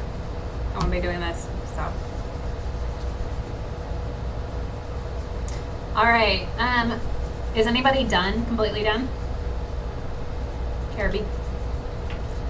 Would you be willing to share your heart, gingerbread, or hand? Sure. So I drew a heart, and You can hold it up. Is it yellow and blue? It's blue and green. Blue and green. So the blue represents me being sad that I'm here, not with my family, and the green is me growing in my Sad, missing your family, green, growing, and kind of all the things that go with that. Is that for today or this week? Just generally? That's fine. This is a very up to your interpretation kind of thing to do in therapy. So however it strikes you is fine. Who else is completely done? I'm ready to go. You're all gonna go. So nobody gets out of sharing. I'm done. Okay, Zach, No. what you got? I just closed my eyes and drew what it felt like. I'm a little concerned with all the dark, but is what it is. I think it looks fine. Tell us about it. You've got 1, 2, 3, 4 colors? Yeah. Well, Okay. you see, I'm a man. I can't articulate these things very well. You I are don't very know. capable of articulating. You wouldn't be in this class, in this program, unless you could articulate some things. Why do you think there's color in the chest? Tell us about the Because middle. it feels different than everything else. If I close my eyes and I think, what does it feel like? My hands feel more Loose? orange. Okay. What are you feeling? What emotions have you been feeling? Are you frustrated? Are you tired? Are you stressed? Are you excited? Yes, all of it. I laugh and I smile a lot, so Yeah. that's probably the yellow. Okay, so generally a big portion of you is Generally, happy and yes. excited and joyful. And that's the Yes. yellow, which is the majority. Also, the dark might be worried. Okay, so Probably worried. a little bit of worry in there. Is the Yeah. worry in your head or is the worry in your chest? Because I see two different parts that are dark. Or are they both? Probably worry and stress. So this is the worry Yeah, and this is the stress. probably. Okay. And then tell us about the orange. I don't know, my hands just feel different. To me, I mean, don't know how to. I can interpret what I'm guessing, but that's not necessarily going to Go be for it. right. My guess, if you're yellow and your hands are orange, is that you're extra excited in your hands because I kind of connect hands with what you're doing. So maybe you're very excited about what you're doing.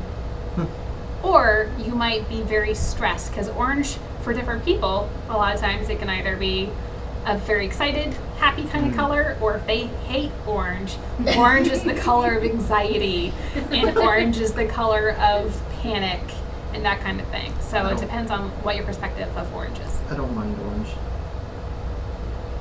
I don't hate it.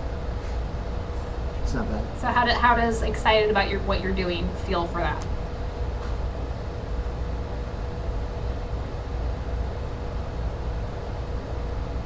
Could you rephrase the question?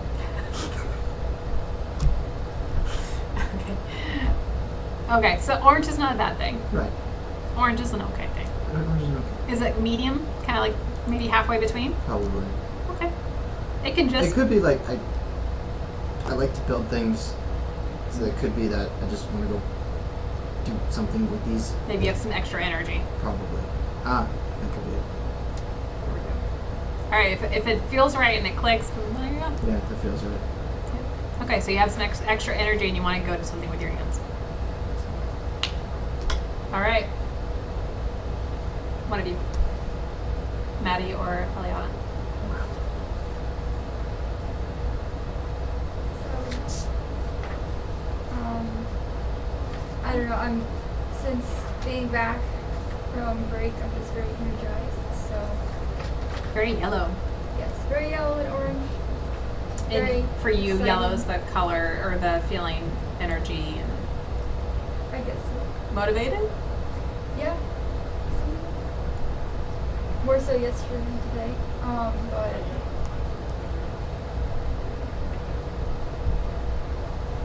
It's not because you were reading the book, is it? Brought you down a little bit. She's quiet. All right, tell us about the other colors.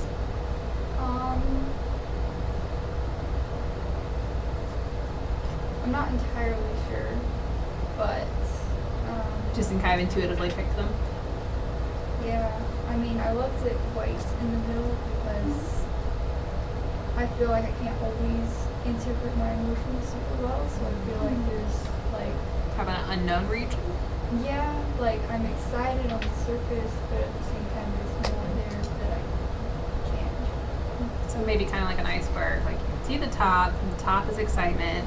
There's kind of a question mark underneath the water where you don't know how deep it goes or what it is.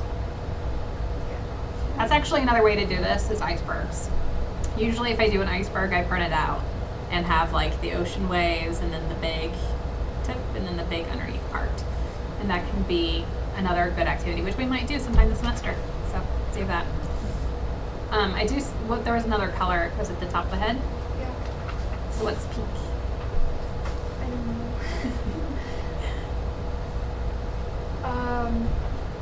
Maybe it represents suppression. Somewhat. Suppression. Suppression? Something. Yeah. What do you think you're suppressing? I don't know.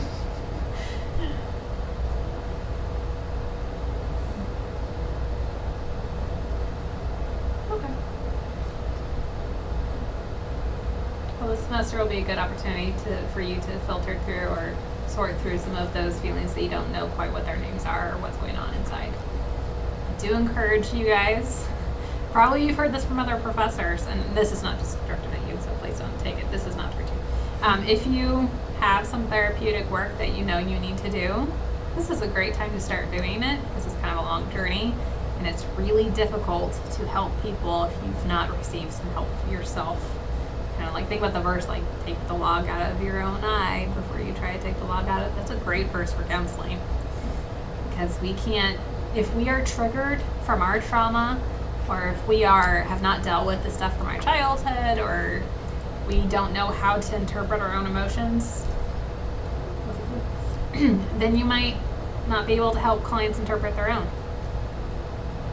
Play therapy is a lot of emotions. It's a lot of feeling work, so this will be fun to do some stuff with you guys. Maddie. So mine's a lot. I'm excited. Which Let's go. fits. So in the middle, I put like a soft pink heart, and that is kind of like the peaceful part, I feel like, of me. That tends to be more calm or whatever. And that, like, and so this is like my week, by the way, kind of in the last like 7 days. So like the moments when I kind of was able to come out, but I also noticed that those moments were kind of also surrounded by some heavier stuff too, and so that's kind of why there's like a little bit of blue around it, because some of the things that I love to do that even like I get peace about doing are also things that are kind of sad things to deal with, and maybe not for myself, but for kind of the people that I work with and everything. Yeah. And then around it is like kind of like bursting lines of green, and that is green I associate kind of with disgust, but it's kind of, I was like, okay, so why? And then I was like kind of disgust towards like how much yellow kind of surround was like my first thought, which was like this like loud anxiety that just kind of like surrounds everything in the middle of it, and then just kind of like how that kind of manifests into like little bitty bits of red every once in a while, which are just kind of like my moments of like frustration or feeling like I can't, you know, like what am I, how can I even help you, like to a degree almost a cynicism where I'm like what am I doing? Like I have this many ladies that I work for and I can't fix all their problems, I can't solve all their stuff, and I don't have any clue how 9 months of a 12-step program is going to get anywhere with you people. Like at the same time I'm like super hopeful about it though, and so like that's kind of where my like whole brain is at. Last night was a lot for me, so The impulse to fix everybody's problems completely is very common. So you're not alone. My perception of the purpose, especially therapy with children, is to create a safe space for them to process. That's it. You can really simplify it. All you're doing is creating a safe space for them, so that if they need to come in and have a tantrum, and you be a safe person who's not going to punish them or push them away or lock them up or whatever, you've created a safe space for that processing. So as you're thinking about like the clients you're working with, just creating a safe space. Simplify it. They're going to come in with baggage. They're going to come in with pain.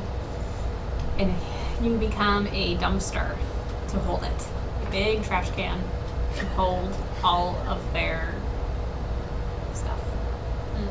All of their pain, all of their memories. They're going to dump it out on you therapeutically. If you're a therapist and you're working with clients, they will dump all their stuff on you. You give it a safe place to land. And then they go home and you don't take the dumpster home with you. You leave it at work. So remember to not take it home with you if you can. I do pray for my clients frequently. So that's part of how I transition from work to home, because you really do need separation. If at all possible, have separation between whatever you're doing professionally and your home, because it is a lot to carry into, to bring with you. Is your pink expanding or contracting? That's a good question.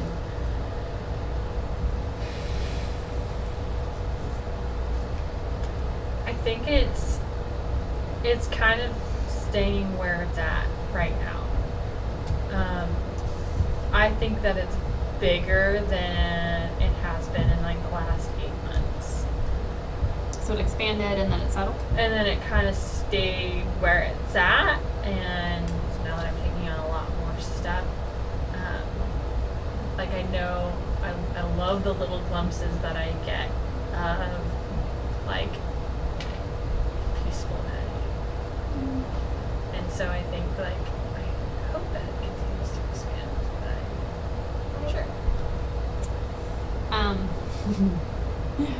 just using that to bounce off and go in a different direction. What are the different areas of self-care that you guys should be contemplating and planning for?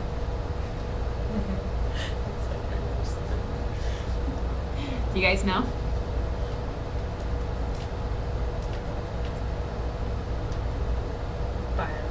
Social, spiritual. For the easy answer. Yeah. You should be planning, like, and I don't know whether, I think I wrote this out somewhere and then I don't think I published it. But there were things when I took this class that were very triggering for me and gave me an opportunity to process things from my childhood. So if anything comes up for you, I mean, it doesn't have to, you know, you don't have to force it, but if you do meet with some emotions where you're processing some of your own stuff and thinking about your childhood or the impact your parents had on you or whatever, I would like you to have a plan kind of ready to go for that moment where you are taking care of your emotional, your physical, your spiritual, mental needs. So all of it. All the different areas of your life. So if physical means that you stretch, or that you go to the gym, or that you go for a run, do that. If emotional means that you color, or you, in my case, knit, as I said, I did knit in the back of a classroom at one point, or you watch a very familiar cartoon, or you have a chat with your best friend, or whatever, then do that. Journal. That's a great one. For spiritual. Read the Bible, listen to worship music, talk to the Lord, talk to a friend, talk to a mentor. And mental, sometimes I just need to switch gears. It's just like I need to switch out of, like, say, reading Bruce Perry's book, and I need to do something like read a fiction or do a crossword or a Sudoku. You know, like I just need to like switch what part of my brain I'm using. So think about that, and I would like you all to make a little plan for yourself. You don't have to turn it in, I don't need to see it, but like for each of those categories, emotional, physical, mental, and spiritual, I want you to pick a couple things that you could do that would meet that need at different points. Like you might have 5 options for emotional depending on what you need. And then if you do hit a hard emotional reaction to something, check in with yourself and decide which part of yourself is needing attention, and then pick something off that category to do. Because after I did my first Santa, I went home and cried. I sat in the dark in my living room and cried thinking about my parents. So just be in tune with yourself and pay attention to the reactions you have, and then write them in your reflection paper, because that's a good place for you to then take a reaction to the material and translate it into something either processing, productive, reflection, and then you can use that for material for yourself. So also, if I should have said this earlier, but if there's anything in this course or in one of the books that is very triggering for you, please come talk to me about it. Reach out. For online students, I'm more than happy to meet with you virtually. For you guys virtually or in person, I will make myself available. But if you just want to talk about or have a few minutes to process, you can grab me before or after class, or we can meet separately. But sometimes, like especially with this book, in Bruce Perry's book, there are some very, very intense stories in there. And if you've experienced anything like what's happened in those chapters, it's just a lot to process. So I want to make myself available to support you guys. And I'm a therapist.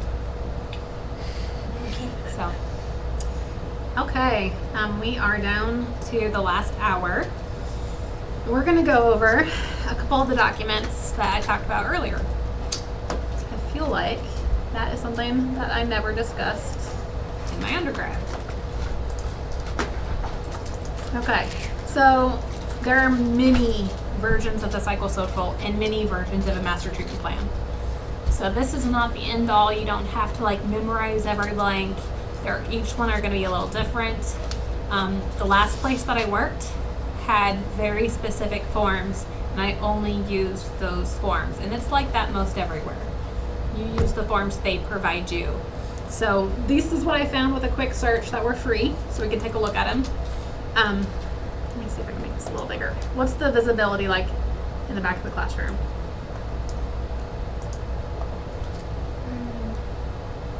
Well, I there. can't read any of this, like the second section. But Is that any better? I'm saying a whole lot. Can I get rid of this? I'm afraid. Okay, we're good. How's this? Okay. Okay, so this is a biopsychosocial. In residential, when I had a new client, I would do a initial treatment plan, and then a master treatment plan. So I did an initial one to get out like the first day so that we had something to work off of, and then I would make a more detailed master treatment plan. The other thing I would do initially is the biopsychosocial. So this is very common, residential private practice. If you're working in a church with kids or adults or whatever, this is something that you should be doing. You should be taking a history, which is what the biopsychosocial is, and you should be doing a treatment plan because of ethics, best practice, and just generally, you're not just stumbling through your therapy with the client. You're making a plan, you're being intentional, you're thinking about what they're going through and deciding, does this client, what are the diagnoses of this client, what are the needs, and in say 8 weeks or 16 weeks, what am I trying to accomplish with this client? So how many of you have ever made a master treatment plan or treatment plan or done a biopsychosocial?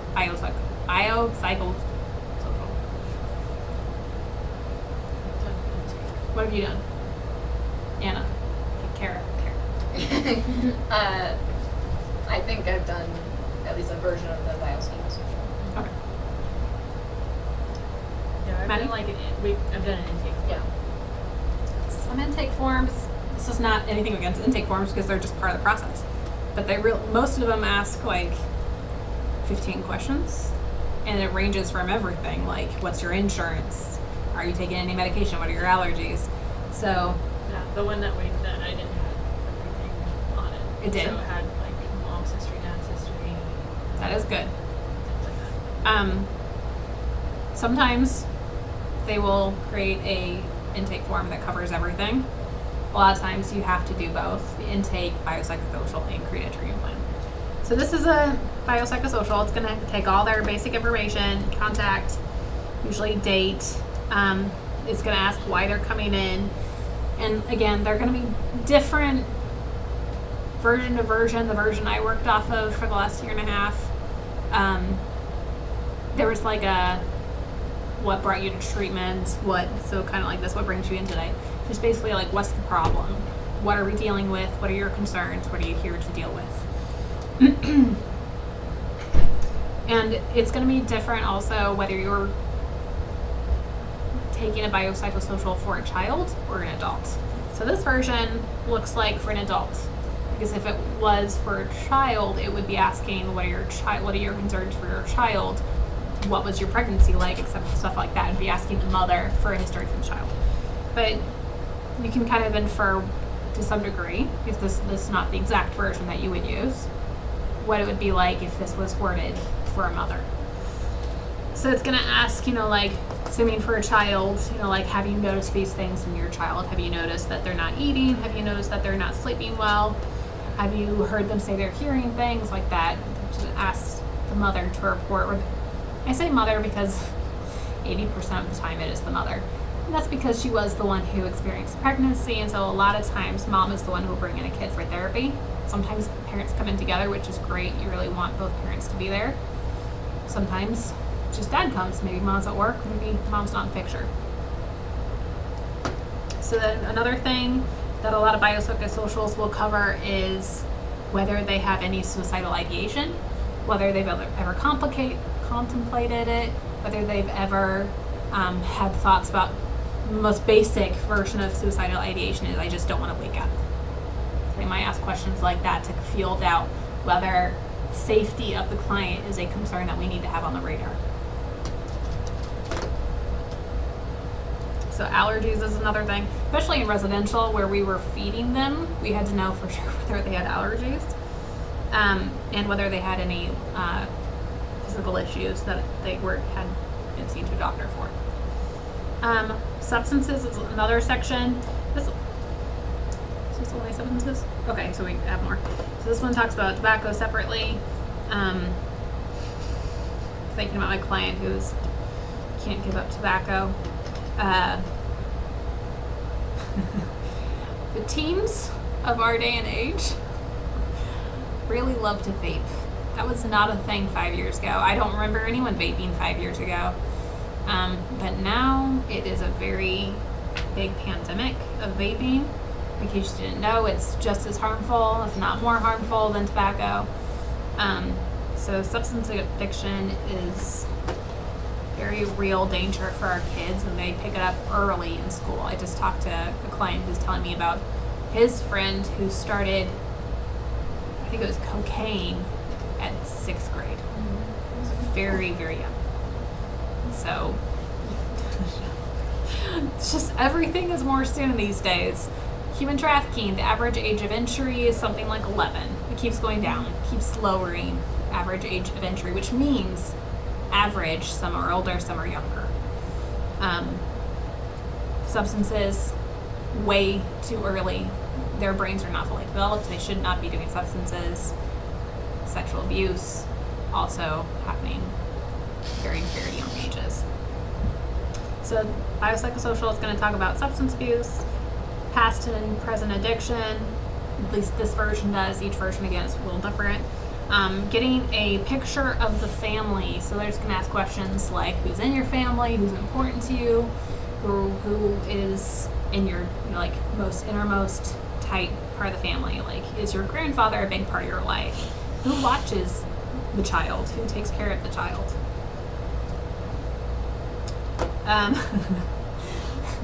I've also done a lot of family therapy in the last year and a half.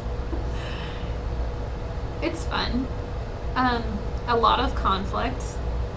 So that would, I mean, honestly, if I only did family therapy, I'd probably be okay with that. It's pretty fun. But conflict resolution skills, do you still have conflict resolution as a class? Take it. So worth it. When I figured out what my conflict resolution skills were, my life changed. Like, legitimately, my life changed. Because I stopped having the same interactions with friends that I've been having my whole life. And I changed the way I approached them when I had an issue. I have friends now that I've had for 8 years, which is not something that was happening when I was 18. So, okay. Education.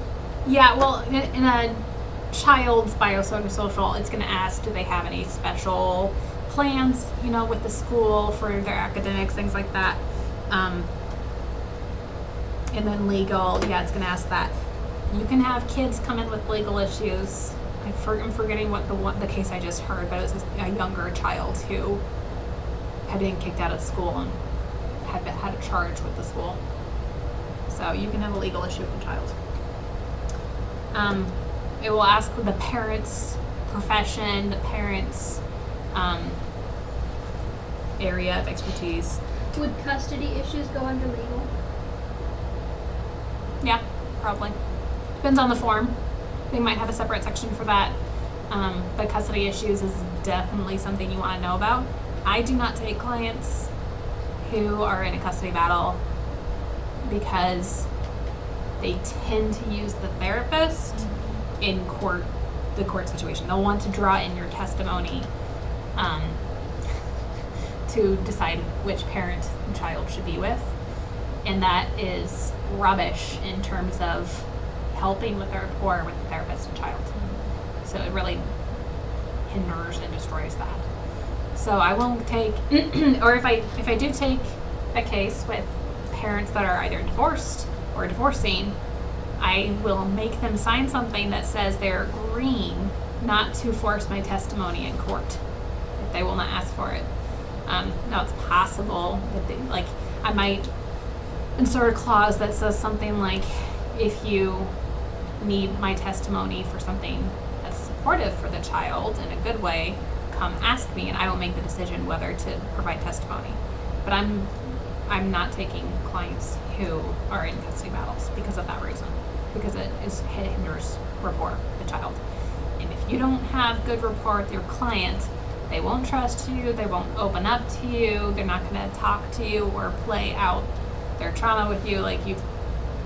They will clam up and be very, very closed down. So that's this biopsychosocial. Mine definitely looked different that I used last time, but get the idea. It's just going to ask about everything. It's going to ask about your physical health, your family. It's going to talk about your history, all of it.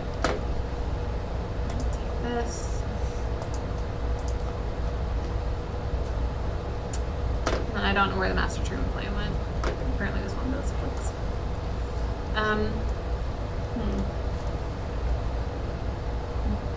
Oh well.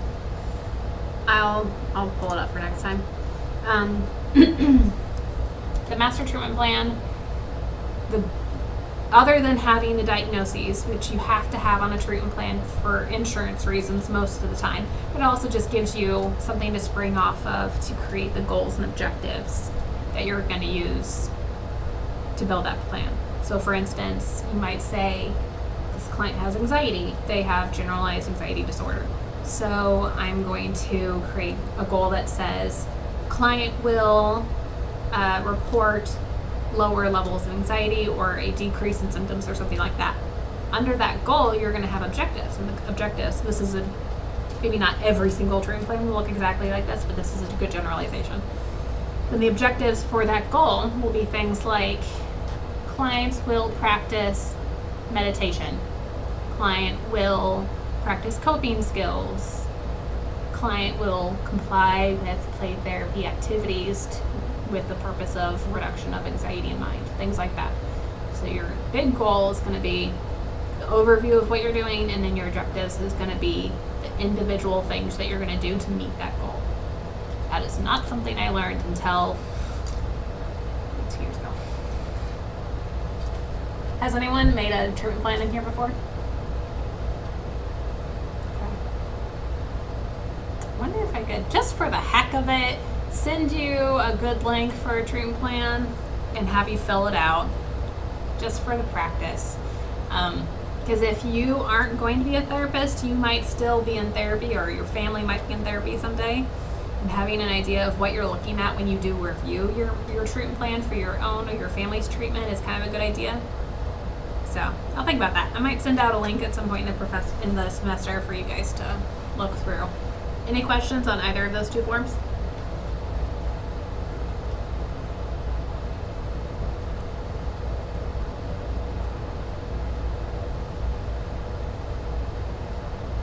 Yes.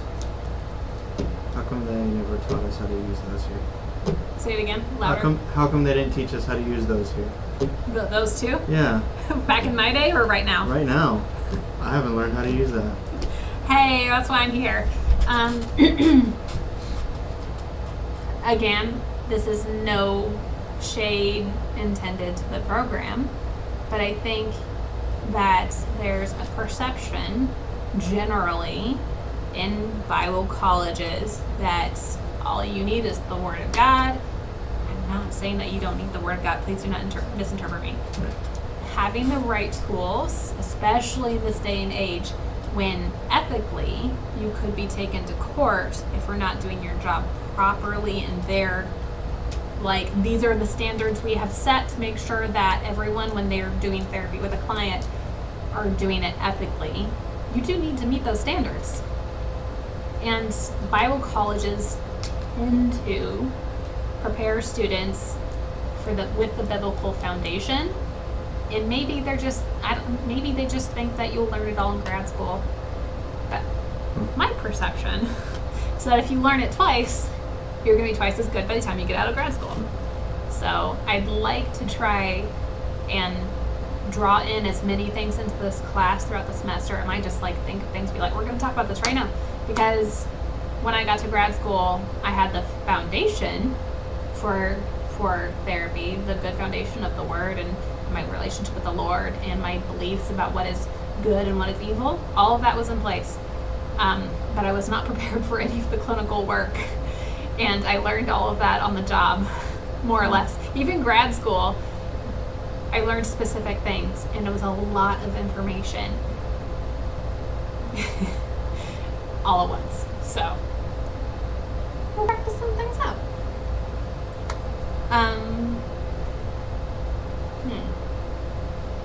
I'm also a big fan of role play for classroom learning. So it might even be a good idea to try that out because we have another 40 minutes because I talk really fast. Am I talking too fast, by the way?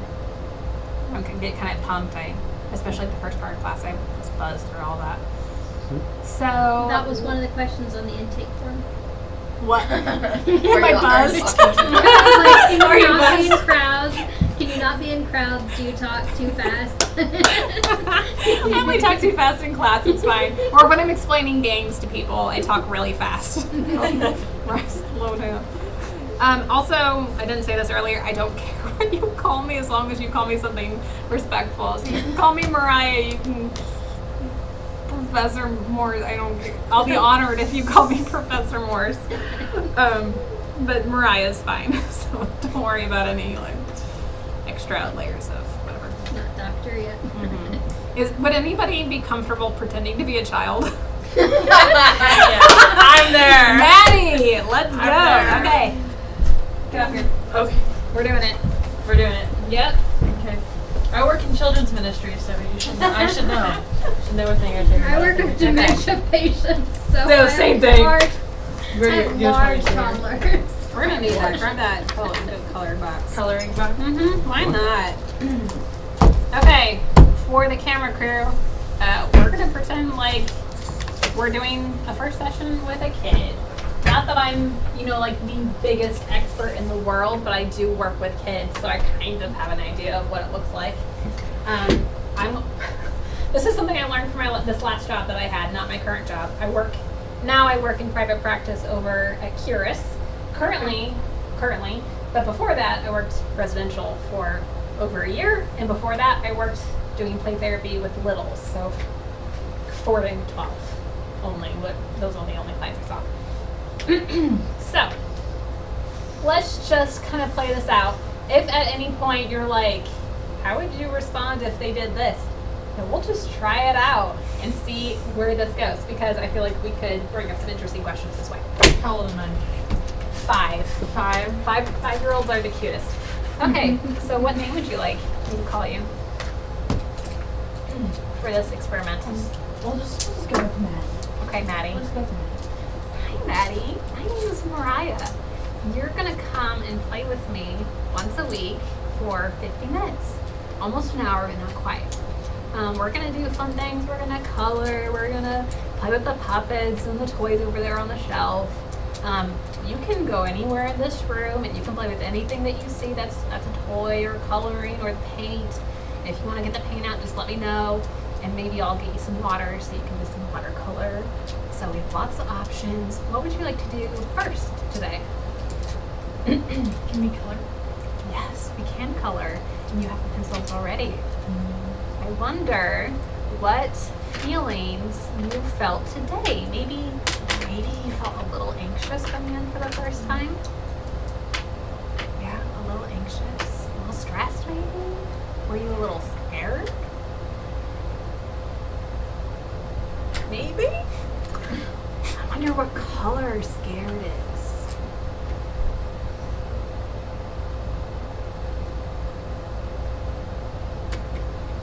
Oh yeah, is that red or is that orange? Red, okay. So I wonder if you were going to color on paper how much red you were feeling, how much would it be?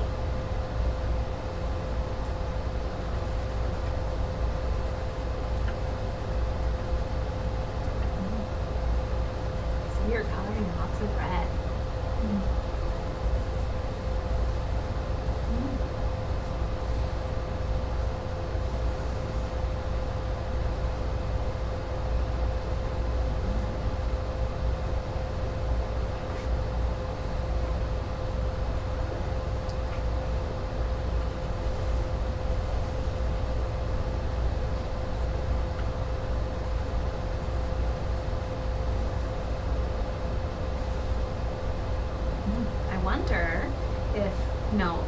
the red, which is kind of like scared.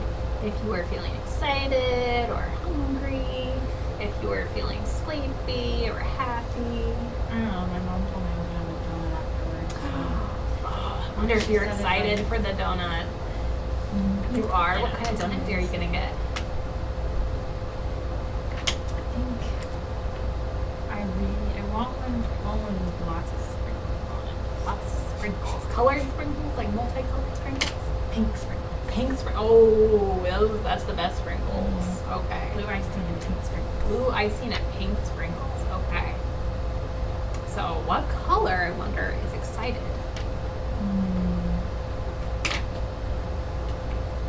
Well, there's no pink.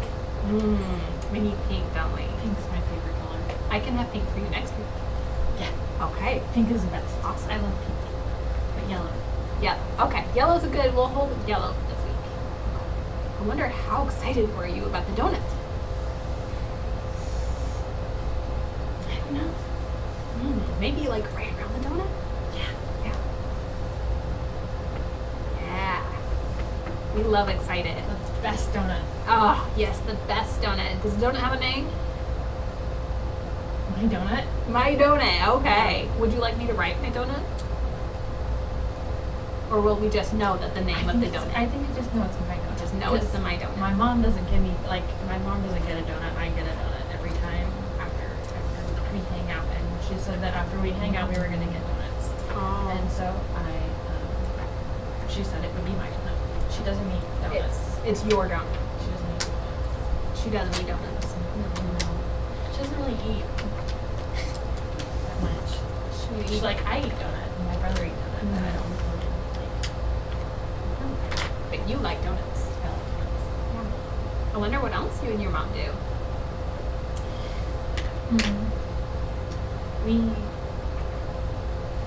It's hard for my brain not to want to just like for this other guys do. Pretend like you're you at 5. Yeah, I know, right?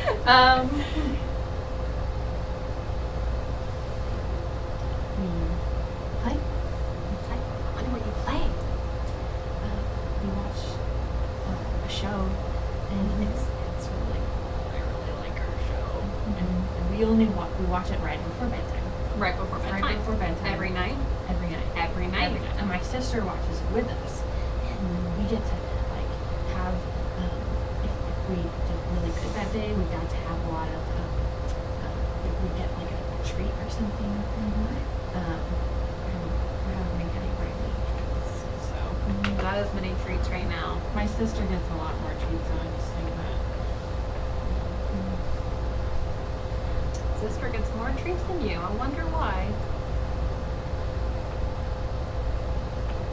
I wonder who should get the most treats. I think it should be you. So you might notice that I'm saying I wonder a lot. That is a play therapy staple. And the reason why is that questions kind of trigger like a defensiveness in children. So if you say, I wonder, they can ignore you.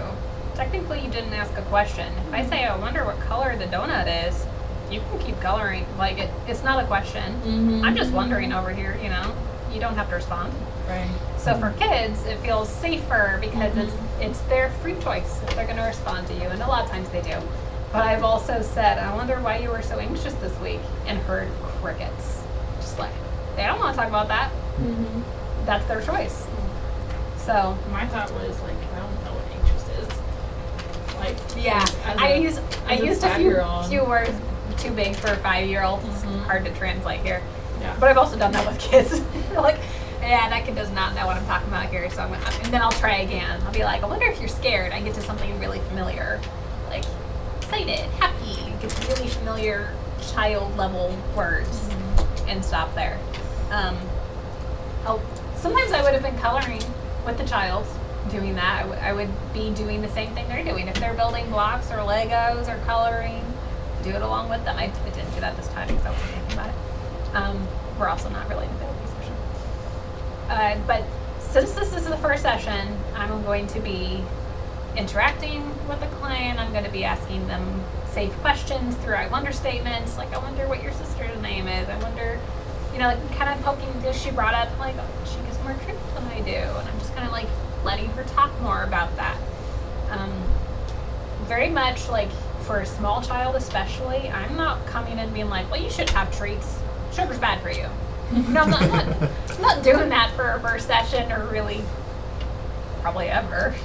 I'm really just like giving this child a safe space to process. And she was talking while she's working, and that's common. 5-year-olds talk, but they're not gonna like sit down on the couch. Okay, she's coloring, she's interacting with me, she's doing something that feels safe and fun for her, and that kind of gives her a way to process. So I've seen kids like they're talking to me, but they're drawing like a train crash. Like there are things going on in their art or their building that are a picture of something else that's going on in their life, and this is how they're sharing it. So if you ever decide to go into play therapy, you go to Heartland, for instance, which is where I went, you're going to do a lot of very interesting art exercises. For instance, there's one that is, I remember the right objects. It's a house, a tree, and a river. And I won't tell you what the items are, but each one stands for something in your life, because we might do it at some point. Now that I've said it, we'll probably do it, so don't look it up. But you do the art activity, you give them those 3 things. I would like you to draw a tree and a house and a river, and you can do that however you would like. And you let them go. And then from that, you can get a lot of information about their life. So those are fun. Tree, house, and a river. Yeah, we'll probably do it. Now that I said it, we'll probably do it next week. You know, why not jump into the deep end of therapy? So art can be a really great way for kids to process information, even if they don't know what they're telling you. They can tell you stuff. So it's a fun one. Thank you for coloring with me. Yeah, let me go back. I think it's interesting that you, all you did was just sit and just talk. And like I said, normally I wouldn't do more than just sit. I'd color with you. Right. But I just think that's interesting because like I feel like my thought would be that you would ask a lot more questions to get into stuff, and so it just kind of feels like weird to my adult brain to just sit there and think that that's It's very companionable. Yeah. You just kind of sit. My voice is starting to go out. Sorry.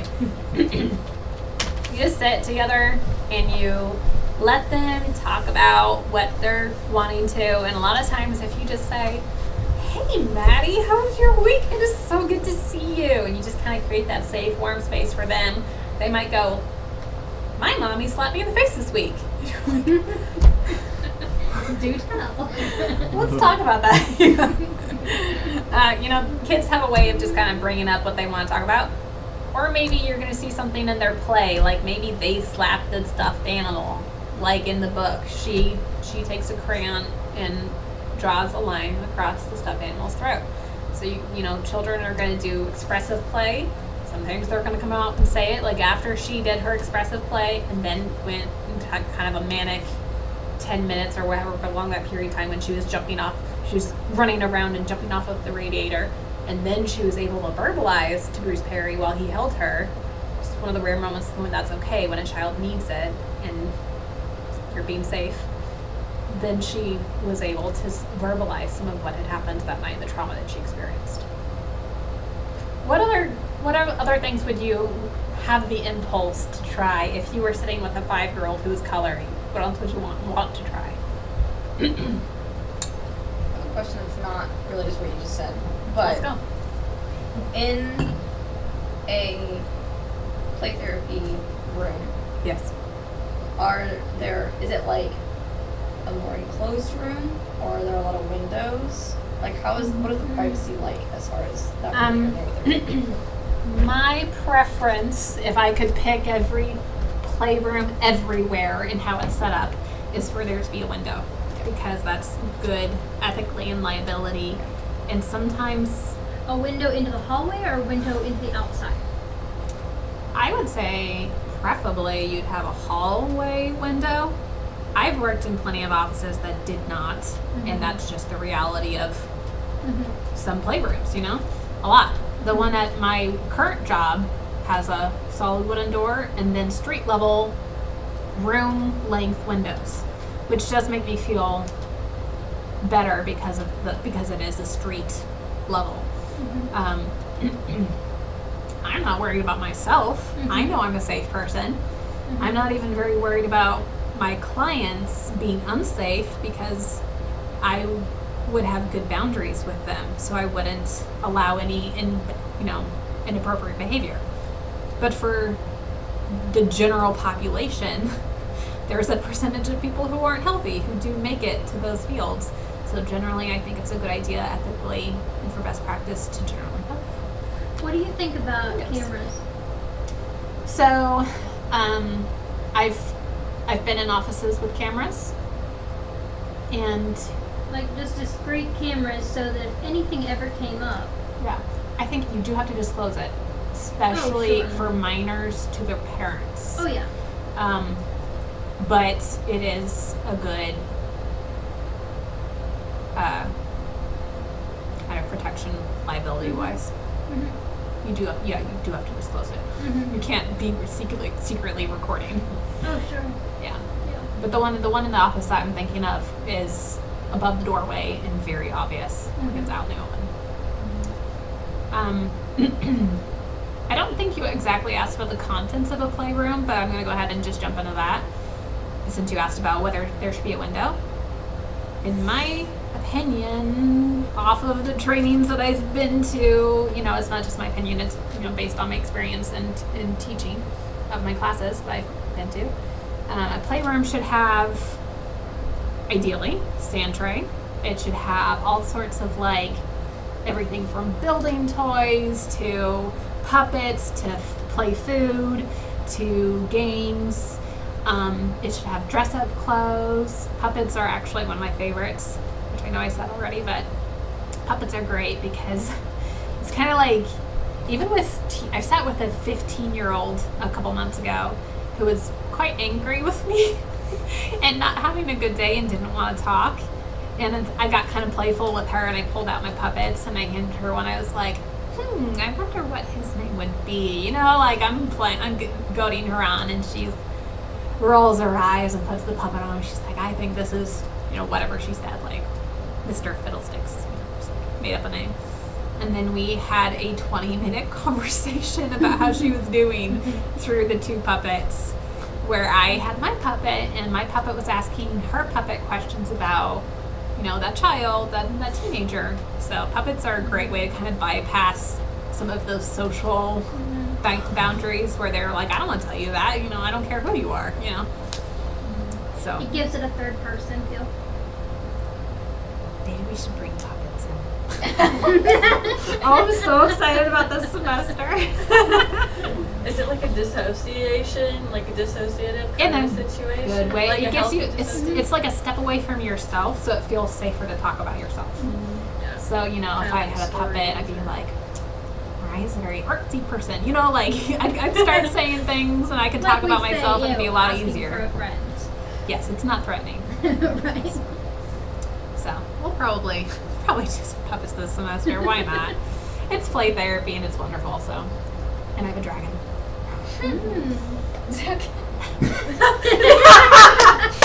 Yes. Wait, Sadie. She said Zach. He gasped when you I like said you had a dragons. dragon. I like dragons. Okay. I also have a dragon in my sand tray kit, so you're gonna be sad.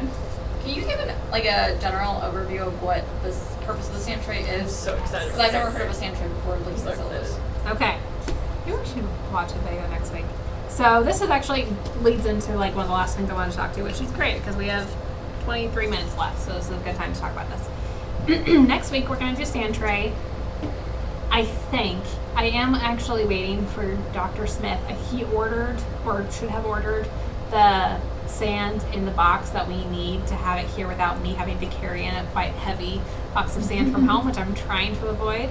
So assuming it all comes in time, and I'll check with him this week to see when it's coming in, then we're going to do sand tray next week. If for some reason it hasn't come in next week and I, for whatever reason, don't bring in my sand tray, it's tray not box, then we'll do it week 3 and we'll move to paper 4. So hopefully we don't have to move things around. But I would like to not have to carry that out. And Tiffany is a beast. Tiffany carries. Strongest person I know in the world. Tiffany is a quite fit person. Yep. And the night that I was packing up my office at Shelterwood, she gave me a hand in loading my car in like 0-degree weather. And I was like, here, I'll carry this side, you carry that side. And she's like, Mom, got it. We're quite incompetent right now. She's strong. She carried in my sand tray for me. It was great. What color would that be? I had to. Orange. Orange. Yeah. So, sand tray. There are, hold on. Instead of me just trying to think up all the components of sand tray, There's a good one. we're gonna look up a list of some miniatures, categories. Don't like ads. Let's take a look at this. Okay, so you're gonna have animals. So I have everything. I have a box of sea creatures, a box of land mammals, and a box of figures, which is going to be people, monsters, things like that. Some are, oh, and I have a box of creepy crawlies, which includes dinosaurs and the dragon. It's I not call like it cowboys and Indians. I don't have any cowboys or That's Indians illegal actually. now. Yeah. Fantasy figures is going to be moved. In my set, I have it mixed in to my figure. So I have everything from your very standard looking people. I have some little wooden carved shapes that literally give you no information and let you just kind of imprint whatever you think that figure should stand for. And then I have plenty of like more dynamic and cartoon characters, like I think I have some Incredibles and stuff like that. So you're gonna have some fantasy creatures. I don't have a wizard. I should have a wizard. Wizards are great. I did recently pick up a Sasquatch, and it's bendy and great. I'm so excited. You guys will be one of the first people to interact with it, because I went to the Association of Play Therapy conference in October and I picked up some new ones. I also got one with a mask, which is great. So you want to have some different figures. Dragon shelf. I think I need to upgrade my dragon section to. Oh, I have 2. I bought a new one, so there are 2 dragons. This is the most fun Zach's gonna have in the Yeah, sand tray is great, and yeah, we'll come back to it. Okay, transportation. So I have like 8 cars at best. It's like you have your police, your ambulance, you have a fire truck, and I have some like race cars. It's pretty basic. I didn't want to go out and buy those, so I picked them out from my brother's old collection from his childhood. That's kind of how it goes with sand tray. You just kind of like look through the shelves of your childhood or your siblings' childhood, and then you sponge off some relatives, and then you go to the thrift store. And you save a lot of money that way, because they can be very expensive. So you want to save money where you can. And I've also like gone to Hobby Lobby, and they have a bunch of stuff there. That's where I got one of my dragons. I got the other one at the conference. And then, okay, so going down, we have figures / people. You do want to have like, and if you can see in this picture, I don't know how to zoom in here.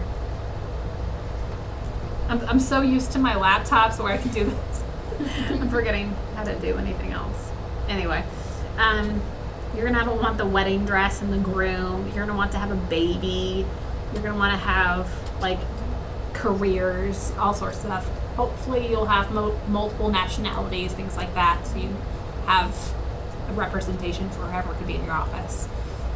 I have mostly Hispanic, I think maybe a couple African American, and then Caucasian people, because that's what I got out of a mixed bag when I got my original kit. And I just haven't gone out and purchased kind of the expensive $30 or $40 full ethnic kit. So all I have is that for now. I do have fences. I love kind of the natural rocks, shells, glass stones and beads, floral, flowers, trees, all that kind of stuff. I do have a decent amount of that kind of thing. I also have some things that could go into landscape. So I have like a couple buildings. A bridge. I do have a bridge, of course, and I have a well with a bucket that you can spin. I do have some religious figures, so I have like a cross for sure. I don't think I have like, I should have like a Jesus figure, but I don't. I haven't seen it anywhere, which is the main reason. If I had seen it, I would have picked it up in a heartbeat. But for death, I have, and I kind of would, categorize all of this into the death section, kind of like the dark objects, the things that are more serious. So I have bones, and a skull, and rib cage. I have weapons. You have to have weapons. I have an alcohol bottle, and I have the very coveted by my teens fake cigarette. One of them got stolen. Or did I give it away? Something happened to the one of them. Maybe I threw it away. Maybe something happened. I can't. I used to have two. Now I have one. Don't put your mouth on it. I'm not kidding. It's not for your mouth. But if you blow on it, it does produce smoke because there's like a powder on the inside that they put in for that. It's like it's a stage cigarette, basically. But you have to have that too. What are my other serious figures? I have a weed thing. This is for therapy reasons. So, Is it a green plus sign or is it? it's not a plus sign. It's It's an actual like shiny. It's a shiny leaf. What else A do I pill have? bottle? I Would you have a some pill other bottle? danger things. What? Would you have a pill bottle? I would. I don't think I do actually. I've like my set is stacked into like 8 different smaller trays boxes, and that's in a big box, so it's quite a bit of miniatures. So it's hard to remember every single one. I also have a couple like hearts, and I have some. It's compass. My brain doesn't always provide the word I want. And I have the hourglass timepiece, and some other things like that, like a camera. So, anyway, there's plenty of things. So you're gonna have those categories, houses and bridges, which yes, I don't have as nice as those. Those are pretty good. I do have at least one bridge and several kinds of fence. I would like some pillars. The pillars are nice. Breakable. I don't have very many breakable. I had one. This is really sad. I had one glass bottle that was a message in a bottle. The cork was this big, very small. And in residential, you don't get your hands on glass. And one of my clients slipped it into a pocket when I couldn't see that side of her body. I was on the other side of the room and took it. So it was very sad when I found that out. So that's what we're going to do next week. So that gives the online students who are going to try and collect some things themselves. If you can get some figures and some like animate objects like cars, bridges, like whatever you can find either in your childhood toys if you have access to that, or your sister or brother's kids' toys, borrow it for a day. Or if you have kids, like see if you can find some things. If you can't, just do the online version. And again, if the ones doing the online, if you don't have that much of a experience, like if it's like, well, I did it, then talk to me, I'll give you some directives. And that's every single sand tray will have a directive. So more than likely next week, I'm gonna have, it's like normally the first tray that I do with a client is create your world. So whatever that would mean to you. Probably since we have 6 people in here, we're going to do a group stand tray, which means I'm going to have each of you pick an object for yourself and then a couple more, like things like that. And we'll have little corners for each person. And we're going to do it together. So how well do you guys know each other, by the way?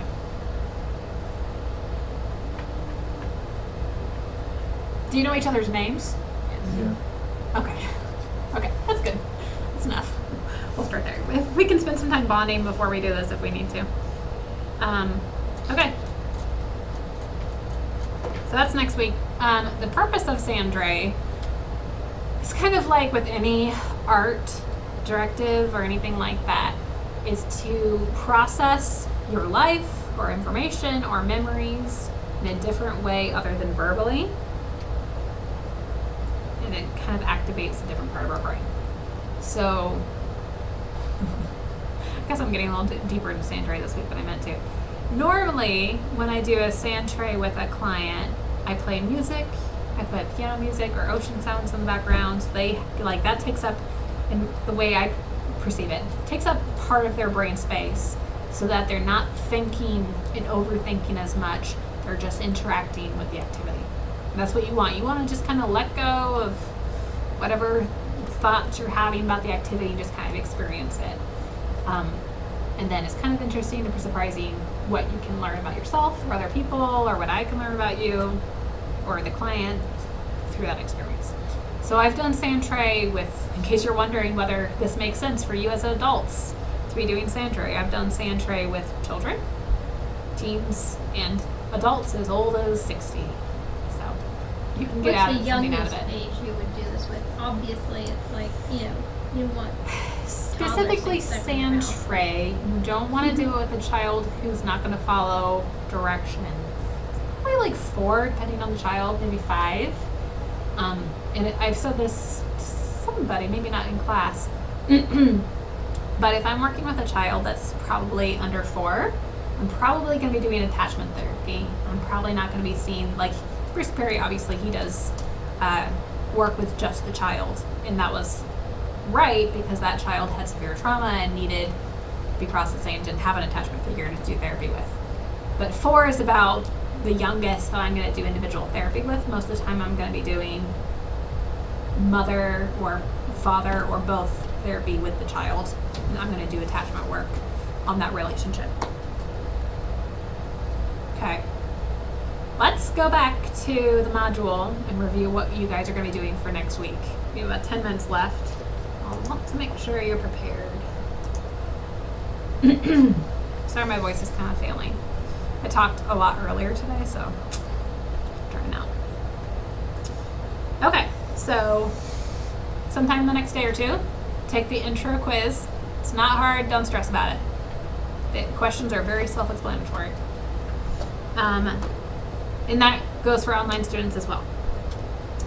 Then for your reading, you're going to read chapters 1 and 2 from Perry. Can you see that okay? And for Landreth, The Art of the Relationship, you're going to read chapters 1 through 3. Landreth is a little more time consuming in my opinion. It's a good book, but it's going to take some time to get through.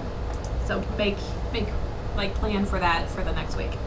And then remember that the reading journal is going to be based off of mostly Landreth and also a reflection from the first week, or summary, or, like, what have you learned so far? What did you find interesting about Landreth? Process all of the class. You can also process a little bit of Perry's reading if you would like in the second part of that reading journal. For your case study notes, you're going to do it on chapter 2, what we talked about tonight, the little girl named Sandy. So you can think back to what we talked about in class. You can think about the chapter as you read it, and then write your case study notes on that. Tonight, I will update the case study notes to what I actually want you to include in those notes. Because I think I decided when I looked at the case study notes that the client's strengths, although important and a good thing to talk about, just for these chapters, you're not going to have as much to say. So I'm going to add a couple other things that I think are a little more in tune. And then the treatment plan, don't freak out. Just write a couple goals. What would you be working on with this child? Would you be, say, for instance, trying to decrease her reaction to doorbells? So decrease PTSD reactions to stimuli. And then how are you doing that? So, but don't worry, if you don't know or you don't have an answer, just write that. That's fine. Because I kind of would like to see, like, how much you can come up with. And that's for next week. That's going to give me more information on what we need to talk about, so you guys have a little bit more that you can put into the next one. Okay, so don't freak out. I'm not deducting points if you don't know. Okay, we're just going to try and start coming up with these things So you guys get some practice in now, which is kind of the goal. Overview. Describe the basic bullet points of her trauma. What her behaviors are. What her foster parents are seeing. You can include she didn't have counseling right away after the trauma and it's been almost a year. Things like that.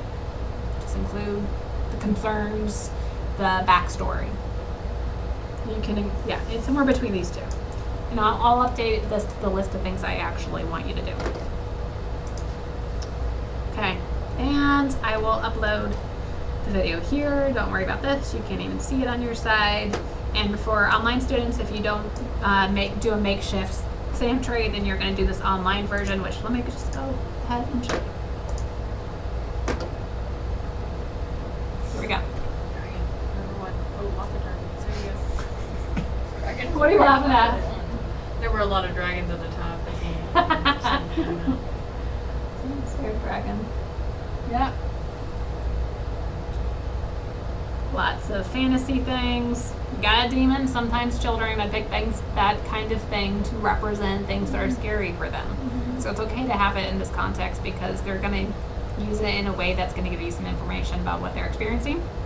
Well, they sometimes use demon to even just like, maybe it's not like a person necessarily, but like it represents school to them or a place. Yeah, kids will surprise you with what then. When we do the sand tray next week, I'm going to go into how I talk about the sand tray with the client and what kinds of questions, not questions, I wonder statements that I'm asking. There's some basic rules that we'll go over of sand tray. I still have all my old material, so I'll probably just bring that in and we can use that to kind of dig a little deeper into sand tray. We could spend the entire class talking about sand tray, and I'd be fine with that because it's a great mode of therapy. But we also don't need to. We'll just kind of see how the class goes, and we might talk about some other stuff as well. But you get it. So there's some of my animals. And then you can resize it. You can flip it.